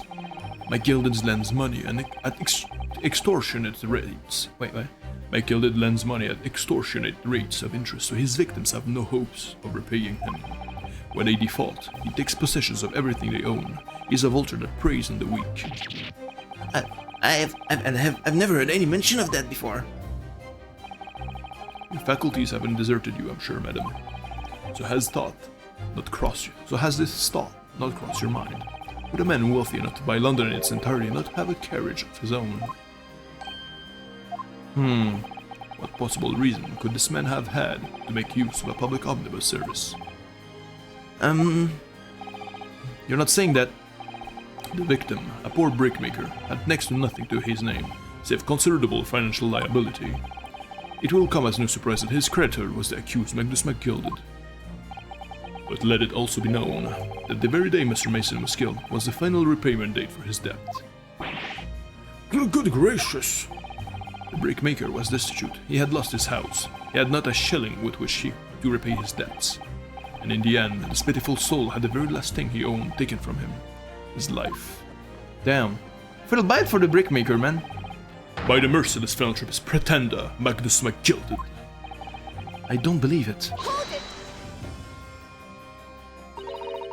If I might add something briefly, Mr. Sato? you claim that a victim had been lent money by Mr. MacGilded. But where's the evidence to support your claim? Good job. Base Sato. Okay, a glass of wine. All right, man. he got that pizzazz. Pray forgive the discourtesy of filling my hollow chalice in a court of law. There it is. Lord Van Zieks' hollow chalice. How can this be considered acceptable? But I find myself in an expectantly good humor. I had heard ladies from the Far East show great courage, but I didn't expect to experience it myself. As Judge Scholl's assistant to the defense, I am simply doing my job. What a pity that your display of courage is in vain. This is the debtor's ledger, which details all monies loaned by the accused. You will find the victim's name clearly recorded inside. Oh. Allow me to present this ledger as evidence. Okay. And pray forgive the discourtesy of raising my chalice in a toast to the enigmatic East at the same time. Okay. Marvelous toast, counsel. I will gladly accept this new evidence. Okay, more evidence, thank you. I'm gonna check on that. Ah, yes. 20 guineas. The victim owed a considerable sum. Okay, let me check. Catalog of people who had borrowed money from the defendant at a high rate of interest includes the victim who had 20 guineas. I think he's a bit of a piece of shit. I'm well aware of that thing. Like, he couldn't be, like, I was saying, like, I'm surely he has, like, two faces, but I don't think he killed the other guy. Just that he was a prick, you know. This probably must contain all sorts of secrets of London's gentry. Oh dear, do you really think we ought to look inside? Well, it isn't as though we know any of London's gentry personally, is it? Apart from our great detective friend, perhaps. Imagine if he owes money too. Actually, I wonder. I assure you, he will not find Mr. Sholm's names inside. Well, let's see what we find.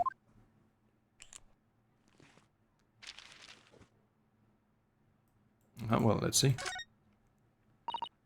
Gosh, it's crammed full of gentlemen's names, isn't it? But I suppose they're probably not all gentlemen at all, are they? After all, not everyone in this country is well off. Ah, goodness! What is it? Look at this! You see the name here? Bruce Fairplay.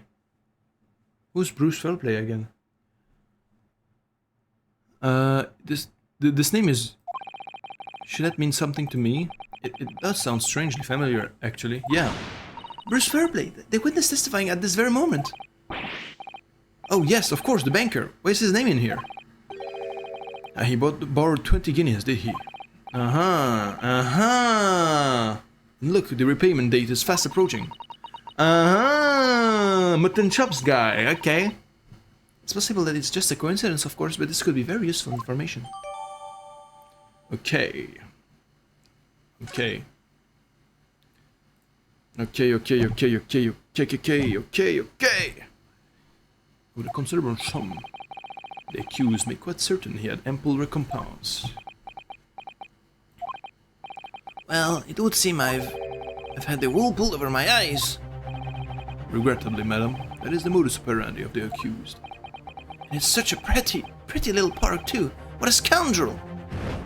Wait. Still. Maybe it's all for the best. Ah, wait a minute. Let's think about this a little more before... I don't stand for nonsense. No!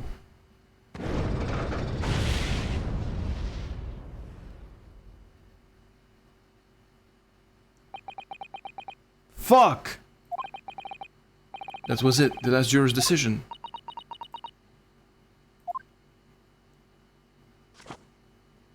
Is it really over? According to this encyclopedia of British law. Hold on. Hold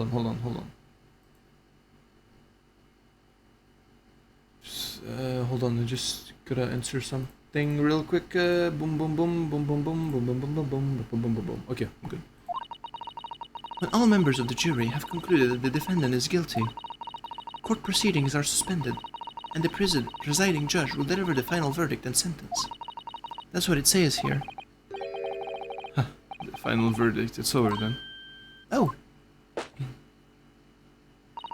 There's a footnote, though. Footnote. However, the defense... All 6 members of the jury are now in agreement in this case.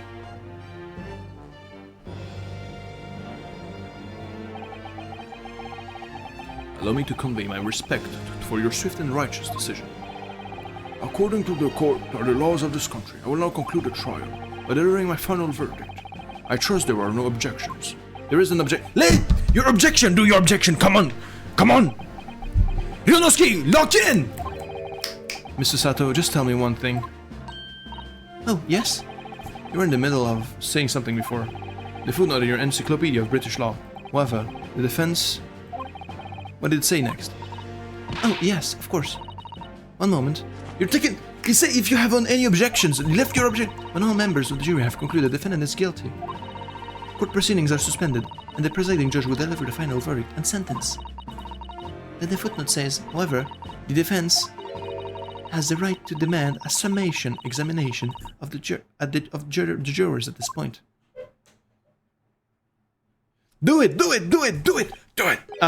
A summation examination? Objection! Oh, okay, so this was happening right now. A summation examination. From which century has that tome have you there been resurrected? Okay. Judging from the binding, I would say that book is at least 50 years old. Any modern text on British law wouldn't even give such an antiquated procedure a mention. It's a relic, long forgotten and certainly no longer practiced. So you're out of luck. Is it though? Oh. What even is it, Mr. Sato? The so-called summation examination. Oh, one moment, and I'll read about it. You will demand the right to a procedure before you even understand what it entails. A typical Nipponese. You didn't even know any Nipponese, bro. Shut the fuck up. Alright, Mr. Naruhodo, I think I understand. It seems that under this procedure, we'd be able to appeal to the members of the jury. To do what, exactly? Appeal to them to change their leaning and reverse their decisions. And it says here that, if successful, the proceedings of the trial must be resumed. Make them reverse their decisions. Yes, in times gone by, barristers would use a summation examination to attempt to influence the jury's decision. That procedure became something of a formality with no practical benefit, really, so it rather fell out of use. Well, let's use it anyway. I wonder why. For corruption! Because it was devoid of purpose.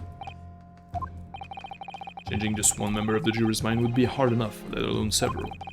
No self-respecting defense barrister would even assert his right to try to try in this day and age.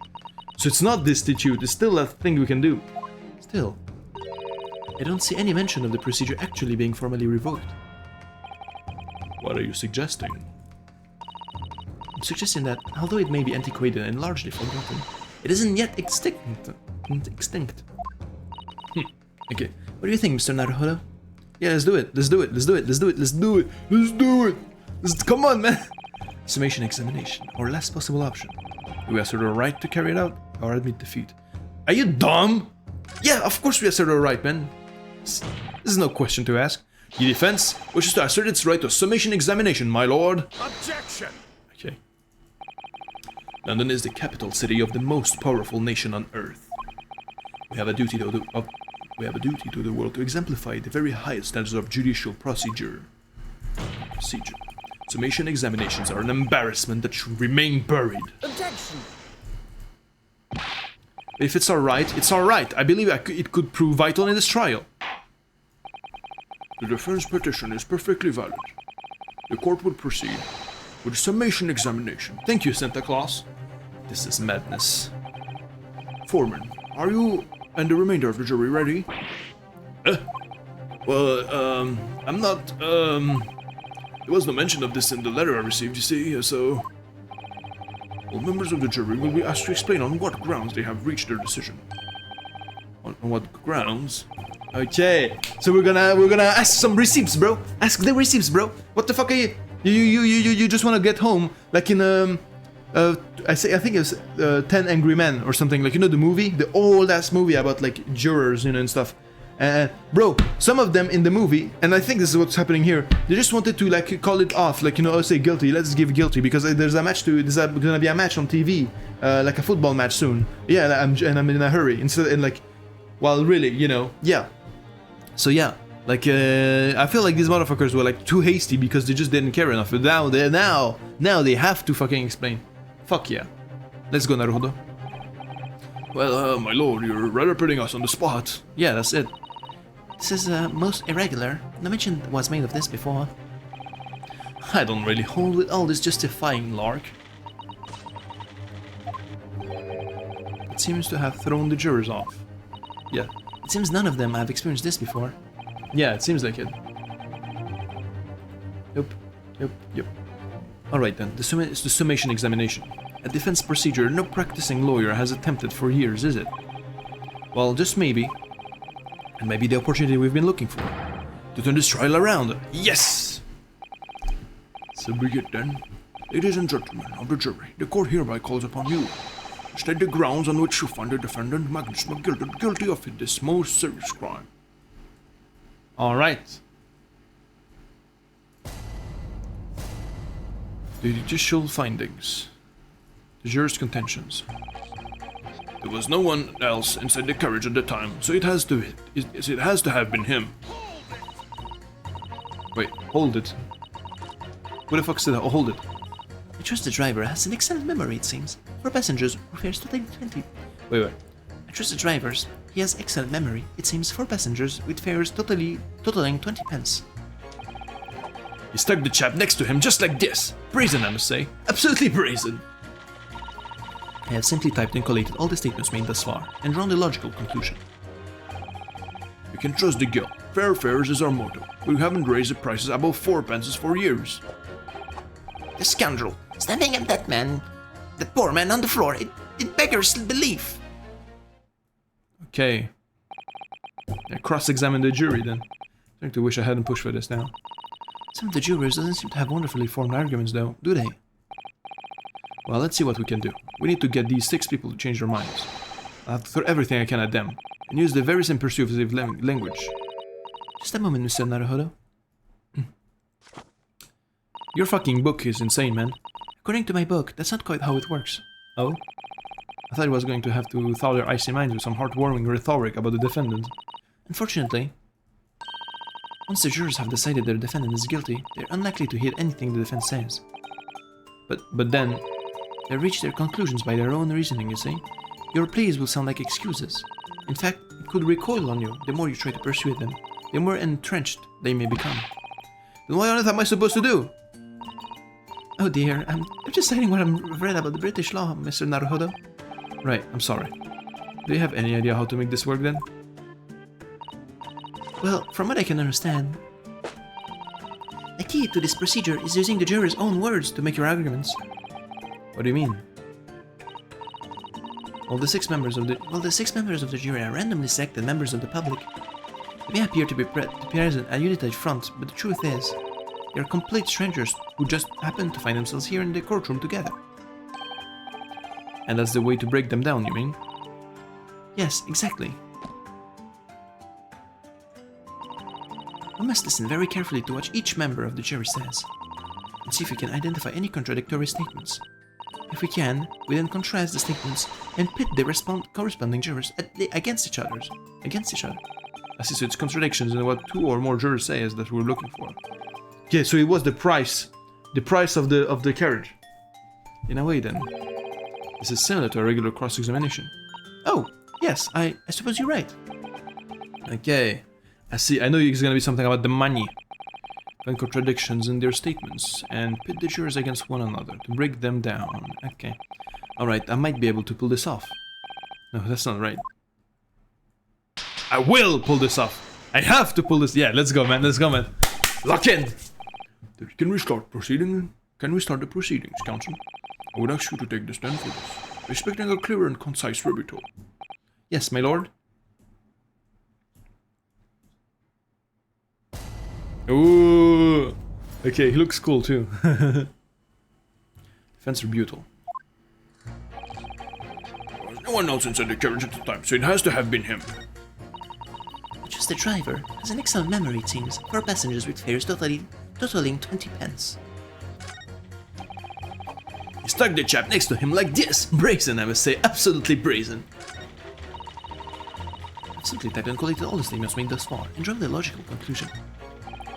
You can trust the guild. Fair is fares. But we haven't raised prices about 4 pence for years. Pit. Oh, I like that. Pit. Yeah, let's try that. Objection! Did I find it? Those two statements clearly contradict each other. They do? Explain yourself, counsel. Me? Oh dear, what have I said? I swear on Silverblaze's main and name, I haven't the first idea what you're talking about. Hey, I like this! This is so fucking cool, man! According to the group testimony we heard so far, there were 4 passengers on the omnibus on the night in question. And according to the coachman, Mr. Beppo, he took 20 pence in fares. Right, I have those precise details neatly in front of me. And juror number 5 also told us the following. The fare for the omnibus is always 4 pence. That it is. A fair and convenient single price, just the way London carriages should be operated. But that doesn't add up at all. In fact, it leaves a glaring discrepancy in the facts. Why, man? Why? 4 passengers paying 4 pence each. If you do the multiplication... Ah! It would be 16 pence! Exactly. As I said, it doesn't add up. The figures are different. By 4 pence, in fact. Or precisely, one person's fare. Let's go, Naruhodo! Hey, I love when he's starting to, when he gets confident. I like that because he's always shitting himself, but like he locked in. Psh, it's like psh, pitting everyone against each other. One person's fare. Yes. In other words, on the omnibus at night, it's distinctly possible. There was another passenger we've heard nothing about. Good gracious. Yeah, man. Let's go. This can be right. The coachmen of the guild are good, honest men, one and all. Trustworthiness is our watchword. The figures your coachman declaims most certainly do not add up. Your watchword, good sir, is a fallacy. I beg your pardon? Mr. Guildmaster, I think you ought to consider if this trial were to end now. The news will surely spread all over London. The news that one of your coachmen tried to hide the fact that he lets nefarious characters ride in his omnibus. Alright then, how do I make it so this miserable trial doesn't end, huh? Let's go! Well, according to my book here, you simply launch a ball of fire into the innocent side of the set of scales. Now, hold your horses there, coachman! We were all in agreement. Why do you have to go and... Yeah! What did I get my hands on you? Beppo! Let's go! This is so fucking cool. I love this game. This is all very irritating. Begging your pardon, sir. I'm going to do the same. Hey, let's go! Oh, I'm so happy. This is so fucking cool, man. I don't know why. I just loved it. Man, I love stories like this. For the love of Mike, not you as well. A penny can be the difference between a smile and a tear, after all. I certainly can put my trust in someone who doesn't follow my exacting standards in financial matters. Oh, really? I, for one, think it's only proper that we hear from the witness again. Yeah. Oh, well done, Mr. Naruhodo, you did it! If you can manage to change 2 more jurors' minds, we can force the trial to continue. 2 more, actually. There's something else that's bothering me about a couple of their assertions. Then that's where you must strike next! So I need to pit 2 more jurors against each other and show there's another contradiction in these assertions. Exactly! You can do it! Okay, I can do it. You are right, Susato. Well, the scales of justice have shifted, but they still weigh heavy on the side of guilt. Counsel, you have the floor again. Continue with your summation examination. Changing my leaning to innocent, I should like to hear what this slipshod bookkeeper say for himself. Bookkeeper. Okay. Uh-huh. I simply typed and collated all the statements made thus far, and logical conclusions. Beppo, this trial has to continue so I can get to the bottom of this corruption. Not guilty, yes, eh?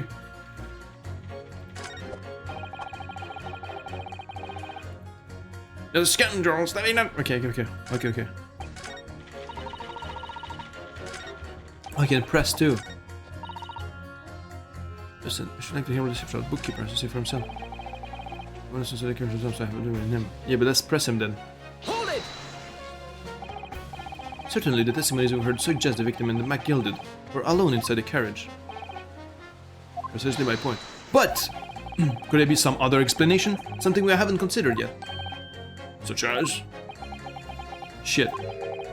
Well, perhaps that's something we could all work out together, bro. Now listen here, maybe you don't know how things work around here because you're from foreign climes. But we're here to form our opinions as individual, and I have. Ugh. Oh dear, he doesn't appear to be in the mood to consider an alternative point of view, does he? No, I'm going to have to pit the jurors against one another, like Susato-san said. Okay. And a contradiction in these 6 people's assertions is the only way I'm going to succeed. Okay. Am I leaning to innocent? Okay. Okay.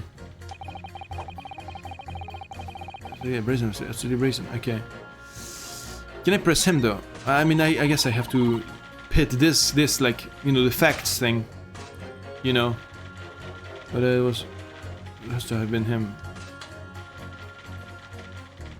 Oh, I cannot pit like that. Okay. I have simply typed uncollected statements that was far and drawn the logical conclusion. No one else inside the carriage at the time, so it has to have been him. On the floor. That poor man on the floor. On the floor. Hey, it wasn't on the floor. It wasn't on the floor. It wasn't on the floor at all. Pit. Yeah, pit you. Next to him. Yeah. Something that poor man on the floor. Because belief. Yeah. That's it. I gotcha. These 2 statements are completely contradictory. What? Explain, counsel, post haste. Oh dearie me, I was only needing a jumper for my other half. What is all claptrap? What does contradictory even mean, I ask you? We've heard from more than one witness that they allegedly saw the actual moment when the defendant stabbed the victim. Now, out of curiosity, juror number 3. I fucking love this, bro. This is so cool. I love the like scenery, like the, I don't know, like how they present the presentation of everything. It's so fucking cool, man. I really fucking like it. Yeah, man, they really they cooked with this shit, man. I'm telling you, they fucking cooked. They cooked. I'm happy that I finally like to never have been spoiled of this game, like never been spoiled, and also like, you know, I don't know, like actually giving it a chance, because I was always like against like 3D games of like Ace Attorney, because I don't know, I didn't like the art style, but now I fully come back to that fucking decision. This game is fucking awesome. Thank you, Cherry. You'll know if you see this, you'll know. Anyway. What? Can't you see I'm busy here? Okay. How would you say the defendant stabbed the victim? What sort of motion was it? Ha! Want to test me, do you? Yeah! Was like this! Stuck the fellow next to him without even getting up, just like the prim banker said. Yes, that was what Mr. Fairplay testimony. Quite true. Now then, juror number 6. Oh, is that me, is it? What can I do for you, young man? How would you say the defendant stabbed the victim, madam? Oh, well, dear, as far as I understand it, it was like this. He stabbed the poor man after he'd collapsed on the floor. The coachman said so. Now don't move. Take a look at these two jurors. Yeah, he stuck the fellow next to him without even getting up. And he stabbed the poor man after he'd collapsed on the floor. Well, I never. They're stabbing in totally different directions. What? Bless my stitches, what a muddle. What this tells us is that there's a strong possibility one of the witnesses isn't telling the truth. Oh, but why? Why the dickens would they lie? I don't know that yet, but what I do know is if the trial ends at this point, we may never find out. We may never know the real truth. Yeah, buddy! Ladies and gentlemen of the jury, can you really let that happen in all good conscience? Lies, you say? Oh, dearie me. I can't abide people telling lies. Yeah! Let's go! Let's go! The scales. I don't believe it. Hey man! Naruhodo! Wait! Now hear this. My fellow jurors, I'll warn you cannot listen to this man. Look at him in his black suit. He's clearly some devious Eastern sorcerer using magic on all us. If I could use magic, do you really think I'd be putting myself through all this? Hey man? Answer me this, Dark Jinx! Huh? Me? What exactly is the problem? One of it is if the witnesses have slightly different recollections of the events. What of it? Let's say, the Shylock did stab the victim as he was next to him of the omnibus, and this young dandy saw him do it. And now, let's say, the victim collapsed on the floor and then Shylock stabbed him again, and this old lady saw him do it. Well, because he wasn't stabbed twice. Well, let's just say it didn't happen like that, What are you calling a dandy, sir? Why, I should take this knife to you! Why are you calling old? Why, I should take this needle to you! They're ready to kill each other now. But that's the point. But could the foreman of the jury be right? Did the two witnesses see two different moments of the same crime? It's out of the question. Yeah, because he was only stabbed once. No. Unfortunately, Mr. Foreman. What is it, you Dark Jinx? Come on out, come with it! What you're suggesting is impossible. It's out of the question. Huh. What are you talking about, man? How can you possibly say that? You do realize that I'm only doing my job? As foreman of the jury, I have responsibility to steer everyone in the right direction. So where's your evidence, man? That's what we want to see. I see the two witnesses saw two different moments of the same crime. If you say that's out of the question, show me proof. Let me check, buddy. A single stab wound. Okay, there we go. Looks like the only way I'm going to convince him is to present with something he can't dismiss. Yeah. So maybe with hard evidence, as you wish. And I have it. What? I'll give you the proof. It's out of the question that the two witnesses saw two different moments of the same crime, as proven by the autopsy report. Yeah, and it hasn't been updated, is it? I don't think it has been updated, man. Take that! This is the victim's autopsy report. According to what's written here, Mr. Mason was stabbed in the abdomen. Only once. Only once? It's quite simple. The victim was stabbed precisely one time. Which means these witnesses can possibly have seen it happen 2 different times. Huh? Alright, I concede defeat. Alright, let's go!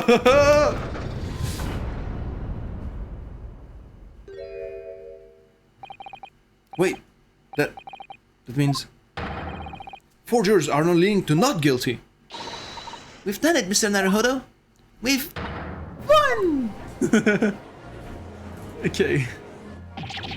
What are you playing at, you dandy fool? Shut your trap, sir. No one deceives me. We had a consensus. I said shut your trap. I know a liar when I see one. And if the chap ever dares to cross the threshold of my shop, I'll take this razor-sharp blade and shave every crystal hair off his head. Damn, okay, bro, he's freaky as fuck, man. Look at this guy. Please tell me he's a barber. No, it's worse. It clearly sells knives. We're in England after all. Well, in a quite remarkable turn of events, the defense summation examination has flipped the balance of the scales of justice. The jurors now stand at 2 up for guilty and 4 to not guilty. I want the reaction of Zieks. Accordingly, there is no longer a large enough majority among the jury for me to adjudicate, and the trial must continue. Yeah, buddy! So fucking cool, man. I hereby ask the defense prosecutor and the witness to return to the place, and I call upon all of you to continue to pursue the truth. This is so awesome, man! This is so much energy, man. So, Lord Van Zieks, continue to substantiate the case for the prosecution, if you please. Yeah, he has to wash away the memories right now.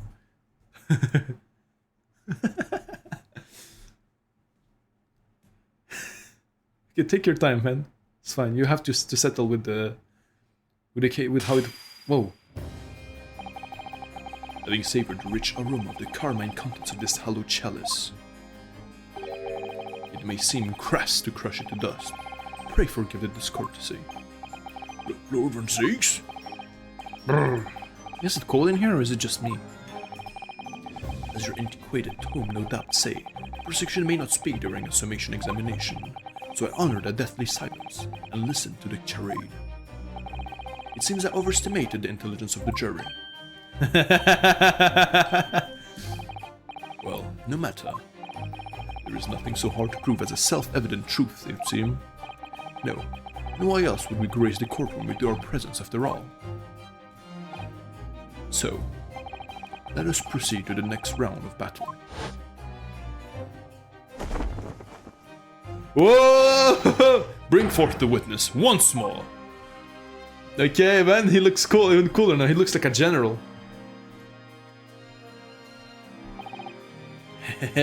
Witnesses, I trust you heard the summation examination we have just had to do. Oh, yes, sir, that I did, sir. Of course I heard it. Oh, yes, sir. I heard it.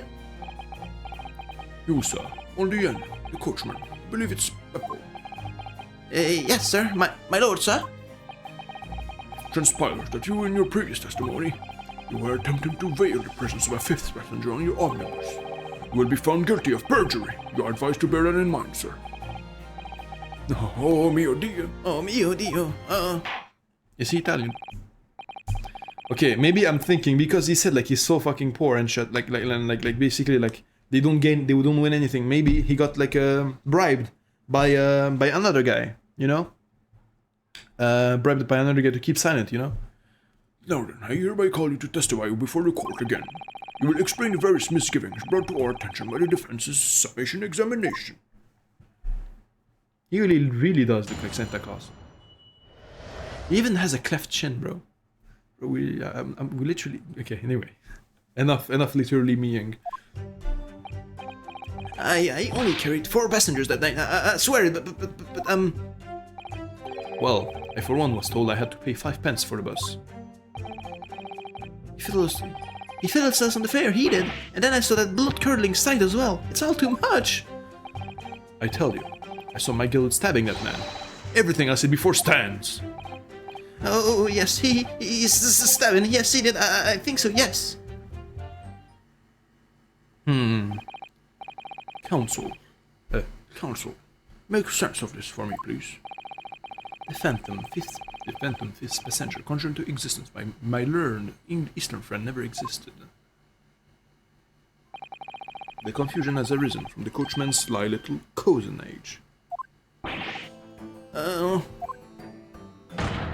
Beppo, explain yourself. Terribly slowly, Guildmaster. The guild's fare is 4p across the board. You know that. And am I to understand that you've been overcharging our passengers by a penny a fare? It's so cold, and the last run of the day is always half empty. I've been dishonest, Miss Coachman. I'm sorry. You're a disgrace, Beppo. A disgrace.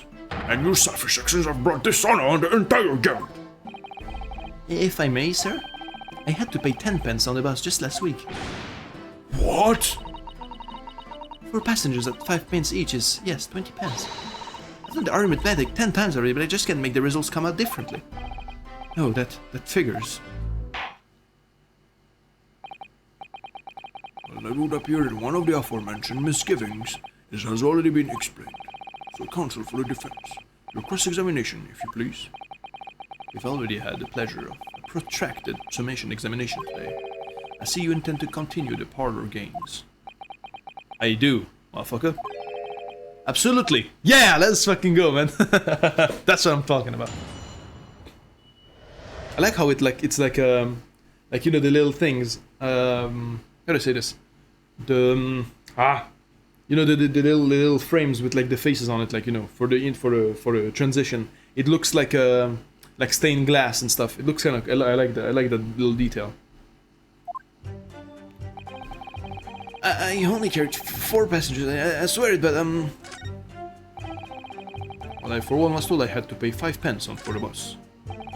He filled us on the fare, he did, and then I saw that blood-curdling sight as well. It's all too much. I tell you, I saw my gilded stabbing that man. Everything I said before stands. Oh, yes, it's stabbing. Yeah, yes, it did. I think so, yes. I think so. I think so. What do you say? I think so. Hold it! I think so. That's interesting. Earlier, you testified that you saw the moment when the defendant allegedly stabbed the victim, didn't you? Oh, yes, that's right.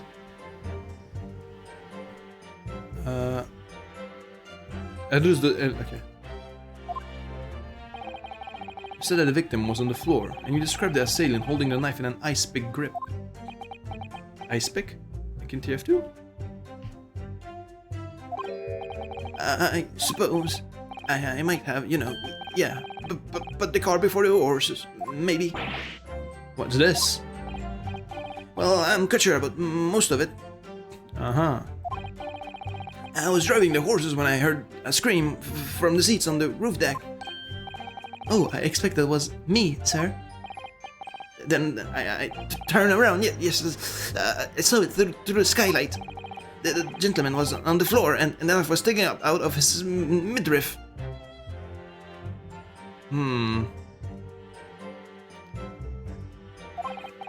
That's right, yes, and the fellow holding the handle was the famous man, yes. So in short, I didn't see the moment when the victim was actually stabbed at all. Yeah, exactly, that's what I was pushing for. I really thought I did, but when I go over it in my head, no, I suppose I didn't actually see the precise moment of... Did I? Oh shit. Okay. It says I didn't actually see the precise moment of the stabbing, did I? Yeah. Pursuit, it is. I thought it would be less obvious, but I guess it's much more obvious. Do you have something to say about that, Mr. Fairplay? Now you listen to me. I know what you're thinking. He didn't see the exact moment he did a stab. What are the chances of that? Eh? Are you asking me or telling me? He's getting flustered. I'd be able to extract some new information from him if I answer him cleverly. Would he have just happened to see the exact moment that the crime was committed? No chance. Because he was writing the fucking thing. Well, it's just a little hard to believe, certainly. Unless you spend your time peeping through a skylight on the top of the omnibus, that is. Oh! Exactly, because he, like, hired a fucking hitman to kill the guy. For some odd reason. I think like McMason and McGilded, I think maybe he got the thing, like, maybe there was like a mix-up and he accidentally killed the wrong guy or something like that. Something like that, I think. Or maybe McGilded defended himself. And stuff. I don't know. Something like that. But I know he hired someone. Because he was in the shit. Deep in the shit. And I know what I saw. I remember it as clear as the Ballarat day. There was a grim scene, and I don't mind telling you. Thank you, Mrs. Fairplay.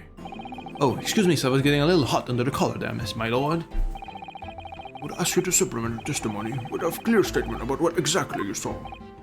Oh, I can do that, alright. I'll tell you just how grim it was. You think I'd forget the sight of those blood-soaked hands after that butcher stabbed the man? Hands? You mean hands? What do you mean hands? It was gloves, wasn't it? Objection! Yes! Blood-soaked. Hands? Well, I admit that soaked might be laying it on a little thick, but anyway, there was definitely blood all over them. Both of them were covered in it. Well, I'm very sorry to disagree, Mr. Fairplay, but that's more than a little peculiar. What? Wait, where is it? Here are the gloves worn by the defendant, Mr. McGilded, on the night in question. Oh, yes, right. And there certainly does appear to be a sizable dark-colored stain there. But, as I'm sure you can clearly see, it's only on the right-hand glove. Ah! In short, Mr. Fairplay, your testimony is inconsistent. Yeah! But no, that can't be right. So you're the liar here then? No. So you're the liar here then?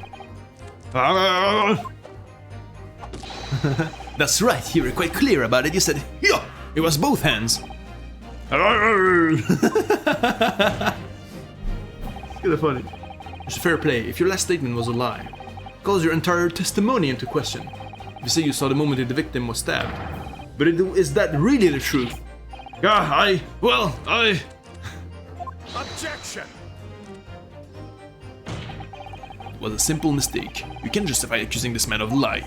Yes, it wasn't both hands, but it was only one. But the fact remains.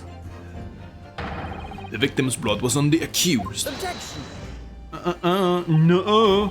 No, Mr. Fairplay categorically stated that the blood was all over both hands. Which means there's a strong possibility that this witness was deliberately trying to mislead the court. ah! Why? I'm a city banker, for pity's sake. My word should be the gold standard. I'm a gentleman, not some gutter snipe. Upstanding members of society don't prevaricate. He's claiming to have no reason to lie. Is that really the case? Mr. Naruhodo, we have some evidence to explain why Mr. Fairplay might be lying. It could turn the tide in this trial completely. Yeah, we do. Something to show. Yeah. There is evidence. I have evidence. Let's go. My lord. Yes, counsel. The defense is ready to present evidence. By Jove, are you sure? Yes, evidence that will clearly demonstrate why Mr. Fairplay had reason to lie in his testimony. Yeah! Very well. I hereby call on the defense to present its evidence. They have evidence that demonstrates a motive for the witness' alleged deception of the court. Yeah. This is a list of the debtors who owe money to Mr. McGilded. Yeah, oops, my bad. Yes, a list of innocent victims, crippled by the accused's extortion. The point is, among the names of these debtors is your name. Mr. Bruce Fairplay. What? Mr. Fairplay, are you currently indebted financially to the accused? No, well, it's barely worthy of being called a debt. According to this ledger, you own 20 guineas, rather an inconsiderable sum of money, wouldn't you say? Well, what of it? Let's suppose Mr. McGilded were to be found guilty of a murder. What would become of your debt in that case? These documents state that the loan agreement is forged between two individual parties. Therefore, were the creditor, the defendant here, to be sentenced to a capital punishment. All outstanding debts which were owed to him will be annulled. They would cease to exist. Cease to exist? Mr. Fairplay, is it not the case that you claimed in your testimony to have seen something you never in fact saw, in a devious attempt to annul your debt of 20 guineas to the defendant?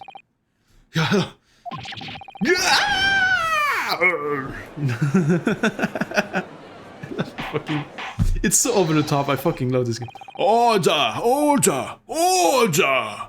Mr. Bruce Fairplay. Yes, my lord. Let me ask you again. And be aware that your answer may have most serious implications upon your future, sir.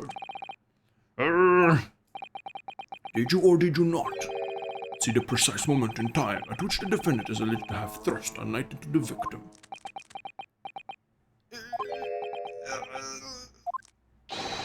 Your silence speaks volumes. You did not tell the truth in your testimony. Alright, now let's not make a melodrama out of this. Perhaps I did overstate the truth a pinch. A pinch. But it makes no difference. I definitely remember seeing blood on my gilded's hands, both of them. Objection! And yet, only one of the defendant's gloves, which we have here as evidence, is stained. So you keep saying... I wonder if I might be allowed to speak, sir? Go ahead, Mr. First. Well, the thing is, I think I remember seeing it myself, as it happens. Seeing what? The blood, sir, on the assailant's hands. I think... yes. I'm almost sure that it was on both of his hands, not just one. What? What? Bro, look at how far it was back. The way he just slammed, bro. He just like ran 4 miles. And then, I don't know, bro. Way further than it actually looks. And it will actually appear that we're going to need further testimony from all of you witnesses. This time, I would like to know precisely what you did see and what you did not see. Do I make myself perfectly clear? Yes. Mr. Naruhodo, this is good news. The course of the trial seems to have shifted slightly at last. Yes. Might finally have a chance to turn things around here. Indeed. What the witnesses really saw.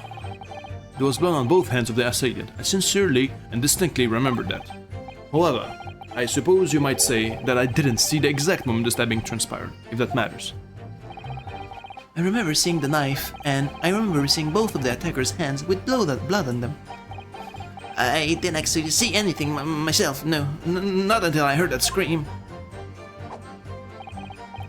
Anyway, the fact remains, there can be anyone else inside that carriage, or we all would have... anyway, the fact remains, there could have... Oh my god. Anyway, the fact remains, there can't have been anyone else inside that carriage, or we all would have seen. Okay. Okay, buddy. Bro, this is so fucking good, man! Well, lo and behold. Truth of fact. No, not one of you witnessed the crucial moment the crime is perpetrated. Apologies, my lord, but honestly... there was no one else inside the carriage and the man's hands were covered in blood. That much incriminating evidence is tantamount was saying that we saw the man do it. That's really not what the testimony is about. Let us examine the interior of the omnibus once more. The victim's fresh blood is clearly visible on the seat, corroborating the witness's accounts. In other words, there is no substantial nor significant change in the facts of the case. Very well. Your cross-examination, please, counsel. Yes, my lord. Yes. All right. Let's see. See, yeah, the glass, the stained glass thing, like kind of like, you know, cathedral architecture. I don't know. I don't know. It looks cool. Was of blood on both hands of that assailant. Position and distinctly remember that. Okay. However, I suppose you might say that I didn't see the exact moment the stabbing transpired. If that matters. It does matter. Let me press you on that. Don't try to downplay this. Whether or not you saw the exact moment of the crime is a matter of fundamental importance as well, you know. But for crying out loud, we all know that no one else could possibly have done it. I was just trying to save us all some time. You have a loan of 20 guineas outstanding with the defendant, do you not? Huh. Had you hoped to release yourself from that financial burden by ensuring the defendant was found guilty? Not entirely not what I was hoping for. I just lost a guinea or 10 when I backed the wrong horse in the derby, that's all. I was going to win it all back. There's a fixture this weekend, that's a sure thing. Little guinea or 10. I'm a banker, no one bats an eye if I borrow a little spending money for the weekend. I think you may as well reveal rather more about your character than you bargained for, sir. This witness's scruples are not on trial here. Proceed to the next witness. Is that really how it's supposed to work? I remember seeing the knife, and I remember seeing both of the attackers' hands with blood on them. Okay, wait, seeing both of the attackers, oh, okay, never mind, it's talking about the hands, not the two attackers, okay. The knife, and I remember seeing both of that, okay, let me press you on the knife, though. Definitely saw that, too, blood on both hands. Yes, sir. I mean, I know what you're going to say. Only one of Mr. McGilded's gloves has any sign of blood on it. That's right. The thing is, as far as I remember, sir, when I looked down and saw Mr. McGilded sitting beside the other fellow, I don't believe he was wearing any gloves, sir. He wasn't wearing these gloves? That's correct, sir. And I saw the blood on both his bare hands quite clearly. It's true that the dark colored stain on the dark leather gloves wouldn't have been easy to see. I should point out that the police officer who apprehended the accused on the night in question reported there was no trace of blood on Mr. McGilded's gloved hands. There wasn't blood on his hands. On his hands? Wait. But this is very important then. This must be significant somehow, I'm sure of it. I didn't actually see anything myself. No, not until I heard that scream.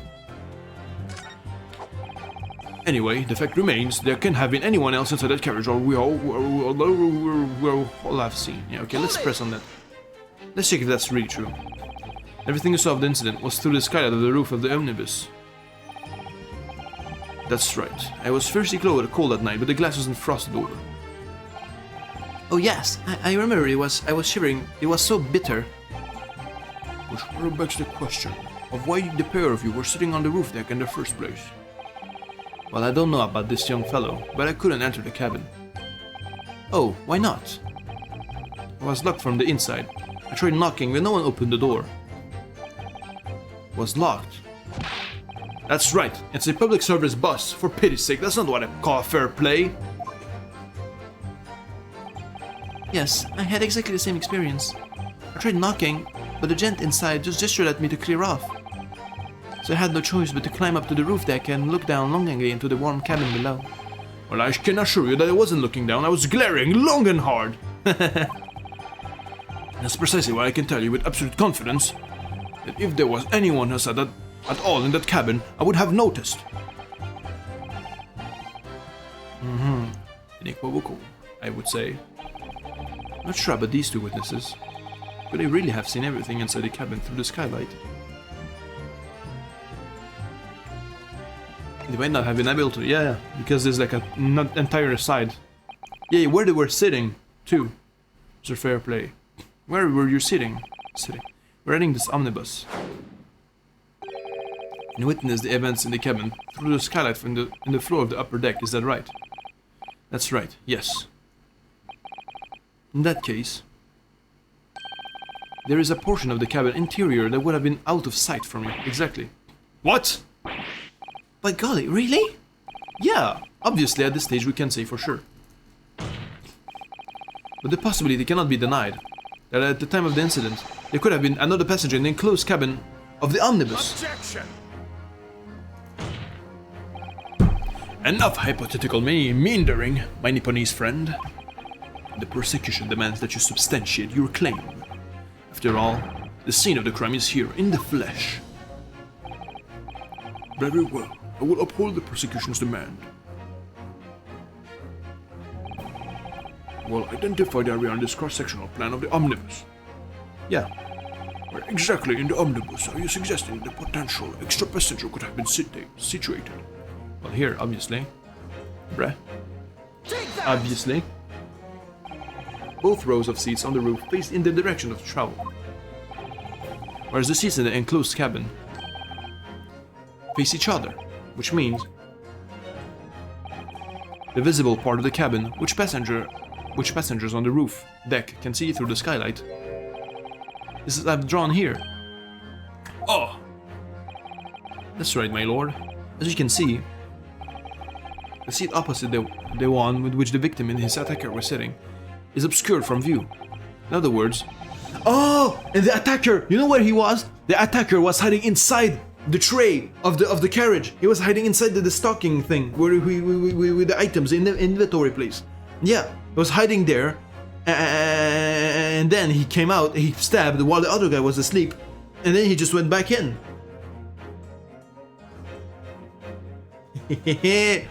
I know. I found the truth. It's quite possible those witnesses would have been completely unaware of it. Go! Yeah, I know this is exactly what happened. Exactly what happened. It's quite possible. Some phantom was sitting there. The Nipponese have a forbidding habit of obscuring the truth with ambiguity. It's pretty racist, man. I concur with the prosecution's rejoinder. In a British court of law, evidence is paramount. I cannot entertain this conjecture, Consul. That is, unless you are able to put a name to this mysterious passenger to whom you allude. Can you, Mr. Naruhodo? I honestly don't know. Who could it have been? Yeah, who could it have been? Was Mel Strongheart?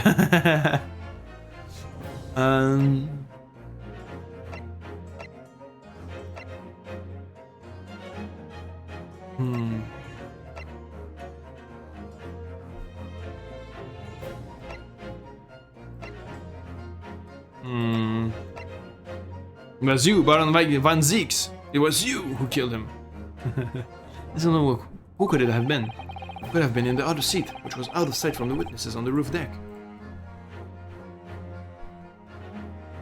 Do I?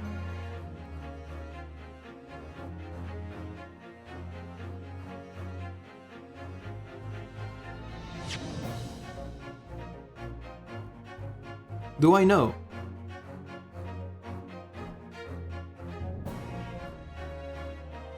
Was it Mr. Fairplay? Really? Yeah, let's say I have an inkling.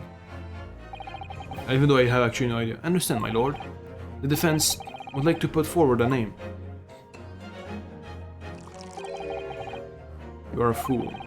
The response was a despair at him by a man who has no notion of his own limitations. A toast to hard lessons not yet learned. Let us not delay, Counsel. Your defense is still to name the passenger in the other seat. This could be it. This could be the chance I've been waiting for to turn the trial in my favor. On that night, on the night of the murder, the person occupying the seat in the omnibus cabin that was obscured from view was Susato Mikotoba.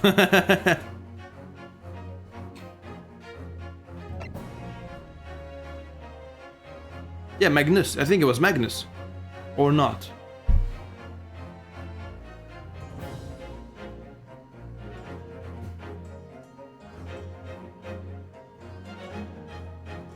See if he was seated there. If he was seated there, then he could have lifted up the thing and killed the other guy.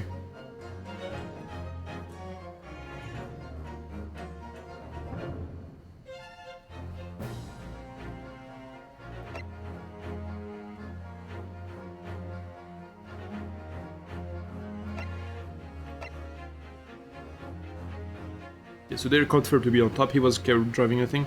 I guess we'll have to say Magnus, but we'll see how it pans out. Take that! passenger in the enclosed cabin that the witnesses on the roof deck failed to see. So have been Mr. Magnus McGilded. McGilded? What are you talking about, Counsel? That's the name of the defendant. Objection! If I desecrate this chamber by smashing my hallowed chalice, do forgive the discourtesy. Lord Van Zieks. People talk of those tiny island nations in the Far East as having learning and culture of their own. But I see they use the terms ill-advisedly. What are you trying to say, bitch? Let me explain in terms that even a student or an artist backwater such as yourself might understand. You're a bitch. Fuck you, racist ass bitch. Fuck you, Van Zieks. You look cool, you have aura, but you're not cool, man. The bloody scene unfolded. The victim and his assailant were sitting side by side. Multiple witnesses have attested to the fact. It's the very premise on which the case is built. But that premise may be wrong. What? If the victim really was sitting beside Mr. McGilded, it creates an inconsistency that can be reconciled in any way. What inconsistency, Consul? Defendant's gloves, my lord. Both witnesses made the same testimony. They claimed that there were blood on both hands of the person sitting next to the victim. Objection! Yet we know the truth to be otherwise. Only one glove bears the gory remains. The point is, even in the face of this irrefutable evidence, both witnesses have maintained their stance. Yeah, I see what he's going to. Yes, their testimony remains unchanged. Exactly. They both adamantly swear that they will clearly remember seeing the blood on both hands of the assailant. In short, their memory of events is correct, and their testimony reveals the truth. There was somebody else sitting beside the victim that night, a third party that we have yet to identify. The victim's blood was on the passenger's hands, both of them. Objection! And who was this third party? Obviously, the true culprit. Extraordinary! Hey, Order! Order! Order!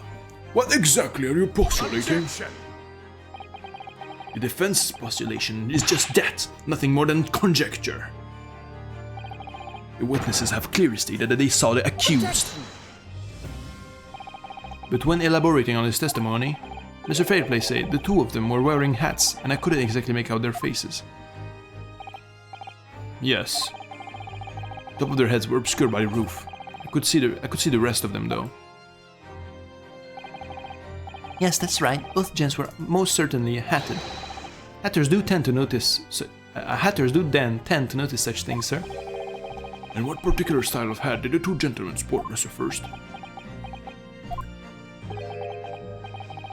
I'm afraid I don't remember. You call yourself a hatter? The style of hat makes no difference. There was no third passenger in that cabin. How can you be so sure?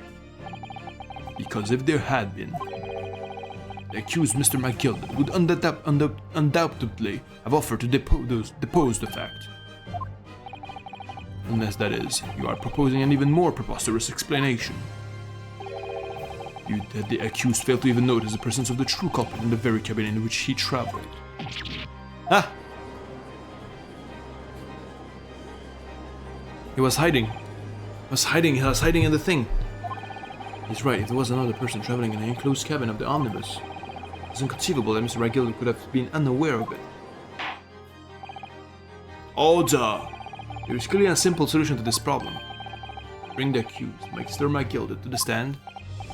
Well, what say you, counsel? The prosecution objects, my lord.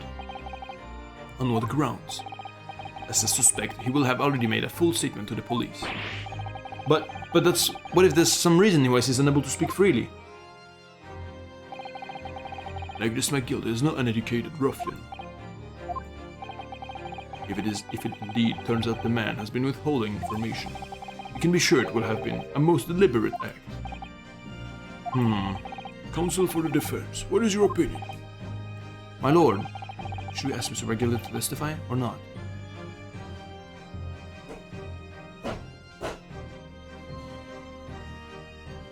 Yeah, let's call him up. It's the way to progress. We need more information. Yes, we need to hear what he has to say in order to find out the truth. The defense would like to call Mr. McGilda to the stand. In that case, I'd like to hear the opinion of the jury. Ah, yes, I need a little time to consider this. If you ask me, I think we should hear what Mr. McGilda has to say. Get the man out of here, I say! It will be utterly illogical not to hear his testimony. When something needs going, it get it done. That's how I run things at the guild. Hearing what the patron of my favorite little park has to say? Oh yes, that would be lovely. Yes, the jury says the man must be heard. Very well. The court will hear the defendant's testimony. Bailiff, show the defendant onto the stand at once. Okay, bro, okay. Let's see, this is gonna be good. Now, maybe what actually happened that night will finally become clear. And that's where I'm gonna end the episode today. Yep, right at the cliffhanger. I'm sorry, but yeah. Let me... Options. I'm gonna save it. I'm gonna save here. Yep. Sorry, but yeah, I'm gonna leave it here, you know, and tomorrow we're gonna continue where on this pivotal point of the case. This is really cool. Honestly, I'm having a fucking blast. Like, this is so fucking cool. I don't know, it's so awesome. I love it. I don't know, it's so... there's so much stuff happening. And the writing is so alive at the same time. Like, you know, the unraveling of everything is always so, like, you know, progressively, you know, you always discover things. Like, you know, I don't know, I just love the way it's done. Like, these games, they're just so cool.